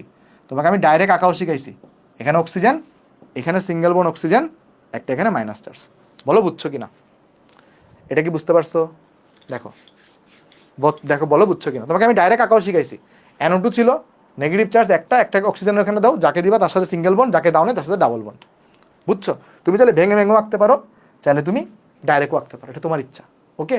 আচ্ছা ঠিক আছে, চলো নেক্সটে যাই আমরা, নেক্সট যোগে দেখে আসো। নেক্সট যোগে ধরো দেখ আমাকে বললো যে NO, একটা যোগ দিছে NO, চলো এটা কাকি, এখানে কি কোনো সেন্টার অ্যাটম আছে বলো তো, এখানে কোনো সেন্টার অ্যাটম আছে, হ্যাঁ এটা তুমি ডাইরেক্ট আঁকতে পারবা, কোনো সমস্যা নেই, NO-তে কোনো সেন্টার অ্যাটম নাই, তাহলে কি হবে, নাইট্রোজেন এখানে দাও, তারপর তুমি এখানে অক্সিজেনকে দাও, আচ্ছা দিলা। এবার নাইট্রোজেনের ভ্যালেন্স ইলেকট্রন থাকে কয়টা, 5টা, তাহলে কি হবে এখানে, এখানে 2টা দাও, এখানে 2টা দাও, এখানে থেকে একটা দাও। অক্সিজেনে থাকে কয়টা, 6টা, এখানে 2টা দাও, এখানে 2টা দাও, এখানে 2টা দাও। তাহলে কি হবে দেখো এখন, যে এখানে একটা ইলেকট্রন এর সাথে তাহলে কি করবে, এখানে শেয়ারিং করবে, এখানে কি করবে, এখানে শেয়ারিং করবে, যেহেতু কোনো চার্জ নেই তাই কোনো চার্জ দাও নেই, তাহলে ডাবল বন্ডই হবে। এইবার একটা জিনিস তুমি যদি লক্ষ্য করে দেখো, এই অক্সিজেনের কি 8টা ইলেকট্রন ফিল আপ হয়েছে, ফিল আপ হয়েছে, নাইট্রোজেনে কি 8টা ইলেকট্রন ফিল আপ হয়েছে, ফিল আপ হয় নাই, কিন্তু কিছু করার নাই, এখন কেউ যদি প্রশ্ন করে যে ভাই মানে কেন আরেকটা ইলেকট্রন শেয়ারিং করে দিলে সমস্যা কি, তখন কিন্তু কি হবে জানো, মানে তখন এখানে, তখন এইটা যেটা হবে, এই অক্সিজেনের আবার তখন 8-এর বেশি হয়ে যাবে, এই অক্সিজেনে কি হয়ে যাবে, 8-এর বেশি হয়ে যাবে, বুঝছো। কিন্তু অক্সিজেনে কি 8-এর বেশি ইলেকট্রন থাকতে পারে, অক্সিজেন হচ্ছে সেকেন্ড পর্যায়ের মৌল, সেকেন্ড পর্যায়ের কোনো মৌলেরই 8-এর বেশি ইলেকট্রন থাকতে পারে না, তাই এটাকে এরকমই রেখে দিব। তাই এই যৌগটাতে তুমি একটা জিনিস লক্ষ্য করে দেখো, এখানে একটা, এই যে একটা সিঙ্গেল ইলেকট্রন আছে না, এখানে একটা কি রয়ে গেছে, একটা দেখো তো, সিঙ্গেল ইলেকট্রন রয়ে গেছে। তাই এই ধরনের যৌগকে আমরা বলে থাকি অড ইলেকট্রন মলিকিউল, যাদের মধ্যে এরকম একটা সিঙ্গেল ইলেকট্রন রয়ে যায় তাদেরকে বলা হয় অড ইলেকট্রন মলিকিউল, এদেরকে কি বলা হয়, অড ইলেকট্রন মলিকিউল বলা হয়, এদেরকে বলা হয় অড ইলেকট্রন মলিকিউল, যাদের মধ্যে এরকম সিঙ্গেল ইলেকট্রন রয়ে যাবে, বা আমরা বলতে পারি যে বিজোড় ইলেকট্রন যুক্ত অণু, বা যেটাকে আমরা বাংলায় কি বলবো, যে বিজোড় ইলেকট্রন যুক্ত অণু বলবো। এটা চিত্র দেখে মানে যে আইডেন্টিফাই করতে হবে তা না, যৌগ দেখলেও বুঝে যাবা কোনটা অড ইলেকট্রন নেগেটিভ, মানে কোনটা অড ইলেকট্রন মলিকিউল বা কোনটা না। কেমনে, এইটার টোটাল ভ্যালেন্স ইলেকট্রন বের করো তো, এইটার টোটাল ভ্যালেন্স ইলেকট্রন বের করো তো একটু করে। নাইট্রোজেনে থাকবে কয়টা, 5টা, অক্সিজেনে থাকবে কয়টা, 7টা, না অক্সিজেনে থাকবে 6টা, তাহলে 5-6 যোগ করো 11 আসবে। তাহলে যাদের টোটাল ভ্যালেন্স ইলেকট্রন বিজোড় হয়, যাদের টোটাল ভ্যালেন্স ইলেকট্রন বিজোড় হয় তাদের এগুলো আমরা বলে থাকি অড ইলেকট্রন মলিকিউল। দেখবা এখানে যদি ভ্যালেন্স ইলেকট্রন বের করো দেখবে গেলে বিজোড় আসবে না কোনোটা, যেমন কীরকম এখানে নাইট্রোজেনে কয়টা, নাইট্রোজেন হচ্ছে 5টা, অক্সিজেনে 6টা করে, তাহলে 6 গুণন 2 হচ্ছে 12, 12-5 17, বাট এখানে মাইনাস আছে তাহলে 18 হয়ে যাবে, দেখবা কোনোটাই বিজোড় আসবে না। কিন্তু যারা অড ইলেকট্রন তারা বিজোড় আসবে। তাহলে অড ইলেকট্রন মলিকিউল তুমি চিনতে পারবে না। তোমাকে যদি আমি বলি NO2 এটা কি অড ইলেকট্রন নাকি ইভেন ইলেকট্রন বলতে পারবা, NO2 এটা কি অড ইলেকট্রন নাকি ইভেন ইলেকট্রন বলো তো দেখি। NO2 অড ইলেকট্রন, কীভাবে বের করছো, তুমি যেটা করবা টোটাল ভ্যালেন্স ইলেকট্রন ক্যালকুলেশন করবা, তুমি এখানে যেটা করবা টোটাল ভ্যালেন্স ইলেকট্রন ক্যালকুলেশন করবা, কত আসবে, 5 যোগ 6 গুণন 2, তাহলে দেখো আসবে 17। তাহলে এটাও কিন্তু কি যৌগ, এটাও অড ইলেকট্রন যুক্ত অণু। অড ইলেকট্রন যুক্ত অণু কারা কারা আছে একটু মুখস্থ রাখতে হবে, অপশনে অনেক সময় দিয়ে দেয়, মুখস্থ রাখতে হয় না যদি তুমি বের করতে পারবা। যেমন ClO2, তারপরে ধরো O2 minus super oxide ion, এটাও অড ইলেকট্রন যুক্ত অণু, তুমি চেক করে দেখতে পারো। এগুলো মুখস্থ রাখতে হয় না, কিভাবে চেক করতে হয় সেটা তোমাকে শিখাই দিছি। তুমি কি করবা, টোটাল ভ্যালেন্স ইলেকট্রন বের করবা, টোটাল ভ্যালেন্স ইলেকট্রন অড আসলে বা বিজোড় আসলে সেটাকে বলা হয় অড ইলেকট্রন মলিকিউল বলা হয়। আচ্ছা এবার আসো আমি যদি তোমাকে বলি কোশ্চনে NO2 এই যৌগের স্ট্রাকচার অঙ্কন করো, কোন একটু ফ্রেশ পেস্টে যাই আমরা। ধরো আমি বললাম তোমাকে NO2, আচ্ছা অ্যানোড স্ট্রাকচারটাকে তাহলে আমি পাশাপাশি আঁকি এখানে, কেমন? অ্যানো একটু আগে আমরা দেখে আসতাম, তাহলে অ্যানোড স্ট্রাকচার কীরকম, এই যে নাইট্রোজেন, ডাবল বন্ড থাকে অক্সিজেন, এখানে একটা এক্সট্রা লন পেয়ার হয়ে যায়। এটা দেখছি অ্যানোড স্ট্রাকচার, ওকে, এটা আমরা অ্যানোড স্ট্রাকচার পড়ে আসছি। বাট আমরা এখন আঁকতে যাচ্ছি NO2 এর স্ট্রাকচার। মনোযোগ দিয়ে লক্ষ্য করো, মনোযোগ দিয়ে লক্ষ্য করো NO2 এর স্ট্রাকচারটা। অ্যানোডের স্ট্রাকচার অনেকেই ভুল করে ফেলি আমরা, অ্যানোডের স্ট্রাকচার অনেকেই আমরা ভুল করে ফেলি। দেখো দেখাই, NO2 দেখো নাইট্রোজেন, আচ্ছা এখানে বলো তো সেন্টার অ্যাটম কী হবে? নাইট্রোজেন, নাইট্রোজেন হচ্ছে সেন্টার অ্যাটম, তাহলে একটা অক্সিজেনকে এখানে দাও, একটা অক্সিজেনকে এখানে দাও। এখন অক্সিজেনে কি থাকে? অক্সিজেনে 6টা থাকে ভ্যালেন্স ইলেকট্রন, 6টা ভ্যালেন্স ইলেকট্রন দিলাম। অক্সিজেনে 6টা থাকে ভ্যালেন্স ইলেকট্রন, 6টা ভ্যালেন্স ইলেকট্রন এখানে দিলাম। নাইট্রোজেনে কি থাকে? নাইট্রোজেনে 5টা ভ্যালেন্স ইলেকট্রন থাকে, তাহলে এখানে 2টা দাও, এখানে 2টা দাও, এখানে একটা দাও, দিলাম এরকম করে। আচ্ছা তাহলে ভাই প্রবলেম কোথায়? যে আপনি একটা কাজ করেন, এইটা সাথে এটাকে একটা কাজ করি আমি, কেমন? আমি এটাকে একটু করে কপি করে রাখি, কারণ একটু প্রবলেম হবে দেখবা। কেন কোথায় প্রবলেম হবে আমি বলতেছি। দেখো এটার সাথে এটা শেয়ারিং করবে, একটা বন্ধন গঠন করছে, শেয়ারিংয়ের মাধ্যমে কি গঠন করছে? এখানে বন্ধন গঠন করছে। আর এইটা শেয়ারিং করে বন্ধন গঠন করছে। আবার এইটা এবং এটা ধরো শেয়ারিং করে বন্ধন গঠন করছে, এইটা এবং এইটা ধরো শেয়ারিং করে বন্ধন গঠন করছে। বলো তো এই স্ট্রাকচারটা অঙ্কন করা কি ঠিক আছে? বা ভুল হইলেও কোথায় ভুল আছে? কেউ বলতে পারবা ভুল হইলেও কোথায় ভুল আছে? কোথায় ভুল আছে বলো তো? লক্ষ্য করে দেখো নাইট্রোজেনের মোট ইলেকট্রন কয়টা হয়ে গেছে। লক্ষ্য করে দেখো নাইট্রোজেনের মোট ইলেকট্রন কয়টা হয়ে গেছে। দেখো 4টা বন্ড আর এখানে একটা, মোট ইলেকট্রন হয়ে গেছে 9টা। তাহলে তুমি বলো নাইট্রোজেনে কি 9টা ইলেকট্রন হইতে পারে? হইতে পারে না। তাহলে এটা ভুল স্ট্রাকচার, এই স্ট্রাকচারটা কিন্তু ভুল, এই স্ট্রাকচারটা ভুল স্ট্রাকচার। তাহলে কারেক্ট স্ট্রাকচার কোনটা হবে? কারেক্ট স্ট্রাকচার দেখো কোনটা হবে, দেখো এটা বন্ধন গঠন করে ফেলবে, এটা বন্ধন গঠন করে ফেলবে, এটাতে কোনো সমস্যা নেই। আচ্ছা তাহলে এবার বলো তো নাইট্রোজেনে কয়টা ইলেকট্রন হলো? নাইট্রোজেনের ইলেকট্রন হলো দেখো 4টা, 5টা, 6টা, 7টা হইলো। এখন তখন নাইট্রোজেন এর কি দরকার? এই অক্সিজেনের 2টা ইলেকট্রন দরকার, এই অক্সিজেনে কয়টা দরকার? 2টা দরকার। তখন যেহেতু এখানে ঝামেলা হয়ে যাচ্ছে, তখন নাইট্রোজেন কি করে জানো? এই 2টা ইলেকট্রনকে এর সাথে সন্নিবেশ বন্ধন করাই দেয়। তাহলে দেখো ঝামেলা কিন্তু সলভ হয়ে গেছে। ঝামেলা সলভ কীভাবে হয়েছে দেখো। এইবার এই অক্সিজেনটার কয়টা ইলেকট্রন হয়ে গেল বলো তো? এই অক্সিজেনটার কয়টা ইলেকট্রন আছে কেউ বলতে পারবা? এই অক্সিজেনে কয়টা ইলেকট্রন আছে? এই অক্সিজেনে কিন্তু 8টা ইলেকট্রন আছে। কেমনে? 2টা এখানে, 2টা এখানে, 2টা এখানে, 2টা এখানে। যদিও এটা সন্নিবেশ বন্ধন, সন্নিবেশ বন্ধনে অক্সিজেনে কোনো কন্ট্রিবিউশন নাই, তারপরে দিয়ে দেওয়ার পরে নাইট্রোজেনও বলবে এটা 2টা আমার, অক্সিজেনও বলবে 2টা আমার, মানে একেবারে ডোনেট করে দেয় নাই, শেয়ারিং করছে জাস্ট। তাহলে অক্সিজেনের 8টা, এই অক্সিজেনে কয়টা থাকবে এখন বলো তো? এই অক্সিজেনেরও কিন্তু ইলেকট্রন থাকবে এখানে 8টা ইলেকট্রন। আর এই নাইট্রোজেনের এখন কয়টা আছে এখন বলো তো? এই নাইট্রোজেনে কয়টা আছে? এখানে 2টা, 2টা 4টা, এখানে 2টা 6টা, এখানে 7টা, তাহলে 7 ইলেকট্রন আছে। হ্যাঁ 7 ইলেকট্রন থাকতে পারবে না, নাইট্রোজেনে কিন্তু 7 ইলেকট্রন থাকাটা কিন্তু পারমিসিবল, 8-এর বেশি থাকতে পারবে না। বুঝতে পারছো? তাই NO2 এর কারেক্ট স্ট্রাকচার কোনটা? NO2 এর কারেক্ট স্ট্রাকচার হচ্ছে এটা। দেখো এই যে নাইট্রোজেন, এই ডাবল বন্ড অক্সিজেন, এই একটা এখানে সন্নিবেশ বন্ধনের মাধ্যমে অক্সিজেন, আর এখানে একটা সিঙ্গেল ইলেকট্রন। এটা হচ্ছে NO2 এর কারেক্ট স্ট্রাকচার। সবাই কি বুঝতে পারছি নাকি বুঝি নাই? বলো তো সবাইকে বুঝতে পারছি কিনা? NO2 এর কারেক্ট স্ট্রাকচার হচ্ছে ওইটা। ক্লিয়ার সবার? একটু করে আমাকে জানাও যে NO2 এর কারেক্ট স্ট্রাকচারটা তুমি বুঝতে পারছো কিনা। হ্যাঁ আশা করি বুঝতে পারছো। ওকে ঠিক আছে। বুঝো নাই? বুঝো নাই? কোনটা বুঝো নাই বলো? এই যে নাম কি, নসরুল, নসরুল তুমি কোনটা বুঝো নাই? দেখো আরেকবার বোঝাই বলি। এই যে ভালো করে দেখো, এখানে প্রবলেমটা কি ছিল? নাইট্রোজেনের 9টা ইলেকট্রন হয়ে গেছিল। তো নাইট্রোজেনের 9টা ইলেকট্রন হইতে পারে না, নাইট্রোজেনের 8টা হইতে পারবে বা 8-এর কম হইতে পারবে। তখন কি হয়? এই নাইট্রোজেনটা সমাধান করার জন্য একটা ওয়ে বাই করা হয়। সমাধানটা হচ্ছে এরকম। তাহলে তুমি এক কাজ করো, এই 2টা ইলেকট্রনকে এখানে সন্নিবেশ বন্ধন করাই দাও। তাহলে কি হলো? এরও 8টা হয়ে গেছে, এরও 8টা আছে, আর তখন এর কিন্তু 7টা হয়ে যাবে। কেমনে? এখানে 2টা, এখানে 2টা, এখানে দিয়ে দিছে, মানে এখানে 2টা কিন্তু তার আছে, সে কিন্তু ছেড়ে দেয় নাই। এই 2টাকে কিন্তু সে শেয়ারিং করছে জাস্ট, তার কিন্তু আছে এগুলা। আর এখানে একটা, 7 ইলেকট্রন হয়েছে। তাহলে এটাই হচ্ছে NO2 এর কারেক্ট স্ট্রাকচার। এগুলো একটু এক্সেপশনাল, দুই একটা একটু একটু মনে রাখতে হবে। ওকে আচ্ছা ওকে।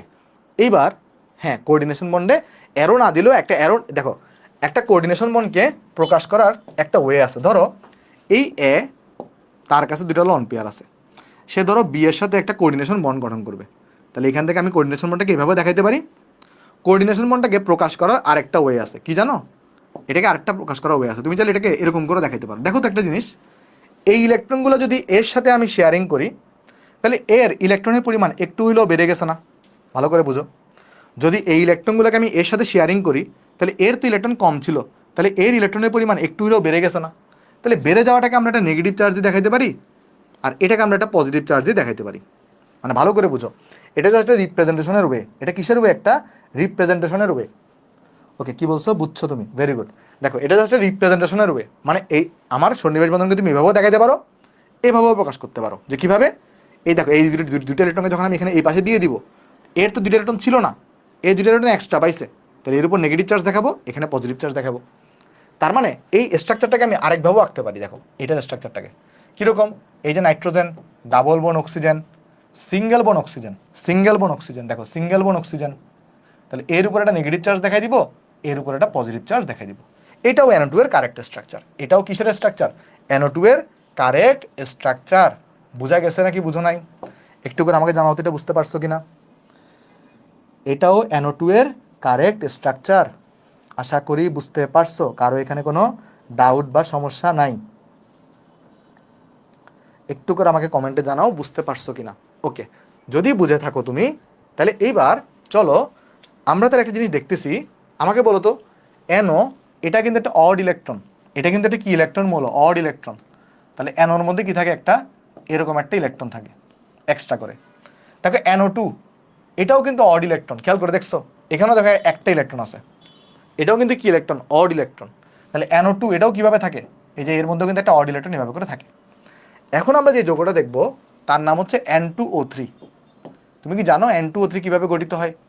N2O3 দেখো কি হয় ঘটনা, যখন এই যে NO আছে, এই যে ধরো NO, এর তো একটা ইলেকট্রন এখানে আছে, আর আরেকটা যেটা ছিল আমার কাছে কি NO2 ছিল, এরও একটা ইলেকট্রন এখানে আছে। এরা পরস্পর এদের যে একটা করে সিঙ্গেল ইলেকট্রন আছে বা অড ইলেকট্রন আছে, এদেরকে শেয়ারিং এর মাধ্যমে কি গঠন করে? এই N2O3 গঠন করে। কি গঠন করে বলো তো? N2O3 গঠন করে। তাহলে N2O3 বেসিক্যালি কিছুই না, দুইটা জিনিসের যোগফল। একটা হচ্ছে NO আর আরেকটা হচ্ছে NO2। এই দুটাকে যোগফল করলেই, মানে এখানে যেহেতু অড ইলেকট্রনগুলো আছে, এরা যুক্ত হয়ে N2O3 গঠন করে। তাহলে যদি তোমাকে N2O3 এর চিত্র আঁকতে বলে, তাহলে তুমি কি করবে জানো? তুমি এই পাশে NO চিত্র আঁকবা, এই পাশে NO2 চিত্র আঁকবা, জাস্ট যুক্ত করে দিবা। এটাই হচ্ছে তোমার N2O3 এর স্ট্রাকচার। যেমন NOর স্ট্রাকচার কিরকম ছিল দেখো, আমি আরেকবার তোমাকে দেখাই। NOর স্ট্রাকচার কিরকম ছিল দেখো, এটা ছিল এরকম। তাহলে তুমি এটাকে আঁকো। দেখো NOর স্ট্রাকচার ছিল এরকম, এই অক্সিজেন, দেখো NOর স্ট্রাকচার ছিল এখানে অক্সিজেন, এখানে ডাবল বন্ড নাইট্রোজেন, এর এখানে একটা ইলেকট্রন ছিল, রাইট? তারপর এখানে ইলেকট্রন ছিল দুইটা, আর এখানে ইলেকট্রন ছিল কি? এখানে দুইটা, এখানে দুইটা। এই যে দেখো NOর স্ট্রাকচারটাকে জাস্ট আমি এখানে আঁকছি, বুঝতে পারছি? আর NO2 এর স্ট্রাকচার কিরকম ছিল? NO2 এর স্ট্রাকচার দেখো, NO2 এর স্ট্রাকচার এখানে নাইট্রোজেন, এর এখানে একটা সিঙ্গেল ইলেকট্রন, এখানে দুইটা অক্সিজেন, আর এখানে একটা এই যে দেখো অ্যারো চিহ্ন দিয়ে এখানে দেখালাম। মানে এখানে যেটা পাশাপাশি আঁকছি না, এটাকে একটু নিচে এঁকে দেখাইলাম আর কি, আর কিছুই না, নিচে এঁকে দেখাইলাম জাস্ট। কেমন? এই যে দেখো এটাকে জাস্ট এইটাকে পাশে না দেখাই নিচে দেখাইছি। কেন দেখাইছি? কারণ এখন এদের মধ্যে কি হবে একটা বলো তো, একটা এদের মধ্যে একটা বন্ড গঠিত হবে। আর এটাই কার স্ট্রাকচার বলো? এটাই হচ্ছে N2O3 এর স্ট্রাকচার। বুঝছো নাকি বুঝো নাই? বলো, বুঝছো নাকি বুঝো নাই? N2O3, দেখো তো N2O3 কি তুমি বুঝতে পারছো বা বুঝতে পেরেছো? দেখো N2O3 কে আরেকভাবেও আঁকতে পারো। তুমি কিভাবে আঁকতে পারো জানো? N2O3 কে তুমি আরেকভাবেও আঁকতে পারো। দেখো কিভাবে আঁকতে পারো? এই যে এই অ্যারো চিহ্নটা না দিয়ে, এই অ্যারো চিহ্নটা না দিয়ে তুমি সিঙ্গেল বন্ড দিতে পারো, সিঙ্গেল বন্ড দেখাইতে পারো, আর সিঙ্গেল বন্ড দেখায় এটার উপর একটা প্লাস চার্জ দিতে পারো, এটার উপর একটা মাইনাস চার্জ দিতে পারো। এভাবেও তুমি আঁকতে পারো N2O3 এর স্ট্রাকচার। দেখো বুঝেছো কিনা বা বুঝতে পারছো কিনা। আর অবশ্যই তুমি এখানে এই লন পেয়ারগুলোকে দেখাই দিবা। শেষ স্ট্রাকচারটা। ওকে, এইবার আমরা চলে যাই N2O4 এ। ধর আমাকে বললো N2O4, কেউ কি বলতে পারবা N2O4 কিভাবে গঠিত হয়েছে? কেউ কি বলতে পারবা N2O4 কিভাবে গঠিত হয়েছে? দেখো তো N2O4 বেসিক্যালি দুইটা NO2 না, N2O4 বেসিক্যালি দুইটা NO2 না। তাহলে N2O4 স্ট্রাকচার আঁকা কি কোনো কঠিন কাজ? তুমি দুইটা NO2 কে যুক্ত করে দিবা। তাহলে N2O4 মানে কি? N2O4 মানে হচ্ছে দুইটা NO2। এই যে ধরো তুমি একটা NO2 কে নিছো, এখানে O2 N দিয়ে দেখাও, আর এখানে আরেকটা NO2 কে দেখাও। তো এদেরকে পরস্পর যুক্ত করে দিলে তুমি কি পেয়ে যাবা? পরস্পর যুক্ত করে দিলে তুমি N2O4 পেয়ে যাবা। যেমন N2O4 এর স্ট্রাকচার কীরকম হবে দেখো, একদম ইজি এগুলা। কীরকম হবে দেখো, এই যে অক্সিজেন, এই ডাবল বন্ড নাইট্রোজেন, এটা হচ্ছে তোমার একটা NO2। দেখো এটা তোমার একটা NO2, এর মধ্যে একটা সিঙ্গেল ইলেকট্রন আছে, অড ইলেকট্রন ছিল, আর এখানে একটা NO2 আঁকো। এই যে নাইট্রোজেন, সিঙ্গেল ইলেকট্রন, এখানে অক্সিজেন, আর এখানে ডাবল বন্ড অক্সিজেন। তাহলে এই দুটোকে পরস্পরকে কি করে দাও, এই যে শেয়ারিং করে দাও। দেখো এইটাই হচ্ছে কার স্ট্রাকচার, N2O4 এর স্ট্রাকচার। বলো তো পারবা না? বলো পারবা? এগুলো কি পারা যাবে? এটাকে তুমি আরেকভাবে আঁকতে পারবা না? কীভাবে আঁকতে পারবা দেখো তো? এটাকে তুমি আরেকভাবে আঁকতে পারবা? কীভাবে আঁকতে পারবা? জাস্ট তুমি কি করো, এইটাকে সরাই ফেলো, এটাকে সরাই ফেলো, সরাই ফেলে এখানে একটা দাও, এখানে একটা দাও, এখানে প্লাস চার্জ দাও, এখানে মাইনাস চার্জ দাও, এখানে প্লাস চার্জ দাও, এখানে মাইনাস চার্জ দাও। এভাবেও আঁকা যায়। এভাবেও কি করা যায় বলো তো? আঁকা যায়। ক্লিয়ার সবার? দেখো বুঝছি কি না আমরা সবাই? বুঝতে পারছি সবাই? দেখো তো বুঝতে পারছো কি না? দেখো বুঝতে পারছো কিনা সবাই? নেক্সটে যাই, নেক্সটে যাই। N2O5 বোঝা হইলে আমাকে একটু জানাও, তাহলে আমরা নেক্সটে চলে যাব। ওকে, এবার দেখো, ধরো আমাকে বললো তুমি P2O3 এর স্ট্রাকচার অঙ্কন করো। ধরো আমাকে বললো কিসের স্ট্রাকচার অঙ্কন করো? P2O3। এটা কাজ করি, এটাকে চলো একটু করে ডিলিট করি। আমি অনেক ধন্যবাদ যারা এখন পর্যন্ত ক্লাস করতেছ, মানে অনেক ধন্যবাদ আসলে। বাকিটা পরে করে নিও, কেমন? বাট মিস দিও না ক্লাসটা, এটা অনেক ইম্পর্টেন্ট। ধরো P2O3 এর স্ট্রাকচার রাখবো। আচ্ছা বলো তো ফসফরাসে কি, ফসফরাসে কি? এই যে একটা জিনিস তুমি লক্ষ্য করে দেখো, P2 এর স্ট্রাকচার ও P2O3 এর স্ট্রাকচারটা কীরকম হবে? P2O3 যেটা আছে, P2O3 এটার স্ট্রাকচারটা এটার কাছাকাছি কিছু একটা হবে, এটার মতো একটা কিছু একটা হবে। কারণ কিন্তু একটা জিনিস তুমি লক্ষ্য করে দেখো, P2O3-তে এই যে তুমি এই বন্ডটা কেন দিছিলা, এই বন্ডটা কেন দিছিলা? দিছিলে এটা কারণ হচ্ছে এখানে 9টা ইলেকট্রন হয়ে যাচ্ছে। আচ্ছা ফসফরাসে যদি 9টা ইলেকট্রন হয় তাহলে কি কোনো প্রবলেম আছে? ফসফরাসে যদি 9টা ইলেকট্রন হয় তাহলে কি কোনো প্রবলেম আছে? না, তাহলে কিন্তু কোনো প্রবলেম নেই। তাহলে এখানে কিন্তু আর ওরকম বন্ধন দিতে হয় না। যেমন P2O3 এর স্ট্রাকচার কীরকম জানো? P2O3 এর স্ট্রাকচার হচ্ছে এরকম, দেখো এখানে ফসফরাস, ভালো করে বুঝো, ফসফরাস ডাবল বন্ড অক্সিজেন, এখানে একটা অক্সিজেন থাকবে, এখানে একটা ফসফরাস থাকবে, এখানে ডাবল বন্ড অক্সিজেন থাকবে। মানে এটা হচ্ছে P2O3 এর স্ট্রাকচার। এখানে আর ওই যে অ্যারো চিহ্নগুলো দেওয়া লাগে না। তাহলে এইবার যদি তোমাকে কেউ বলে যে P2O5 এর স্ট্রাকচার অঙ্কন করো, ধরো তুমি P2O3 আঁকতে পারলা, ধরো তোমাকে বললো P2O5, এটার স্ট্রাকচার কীরকম? দেখো দুইটা ফসফরাস সবসময় অক্সিজেন দিয়ে কানেক্ট হবে, দুইটা ফসফরাস সবসময় কি দিয়ে কানেক্ট হবে? অক্সিজেন দিয়ে কানেক্ট হবে। আর অক্সিজেন কয়টা বাকি আছে? 4টা বাকি আছে। তাহলে ফসফরাসের যোজনী কত? ফসফরাসের যোজনী হচ্ছে 5। তাহলে এখানে কি হবে? দুটো অক্সিজেন দিবে এখানে, দুটো অক্সিজেন দিবে এখানে। দেখো এই 2 হাত 2 হাত 4 হাত 5 হাত, এখানেও তাহলে কি হবে? এই 2 হাত, এখানেও দেখো 2 হাত, শেষ। তাহলে এটা হচ্ছে P2O5 এর স্ট্রাকচার। বুঝতে পারছি? আচ্ছা আরেকবার বলবো, প্রথমটা দেখো আমি বলি। মানে N2O3-তে বা NO আঁকতে বা NO2 আঁকতে তোমাকে কিন্তু ওই যে সন্নিবেশ বন্ধন দেওয়া লাগছে। বাট ফসফরাসে কি সন্নিবেশ বন্ধন দেওয়া লাগবে বলো তো? ফসফরাসে কি সন্নিবেশ বন্ধন দেওয়া লাগবে?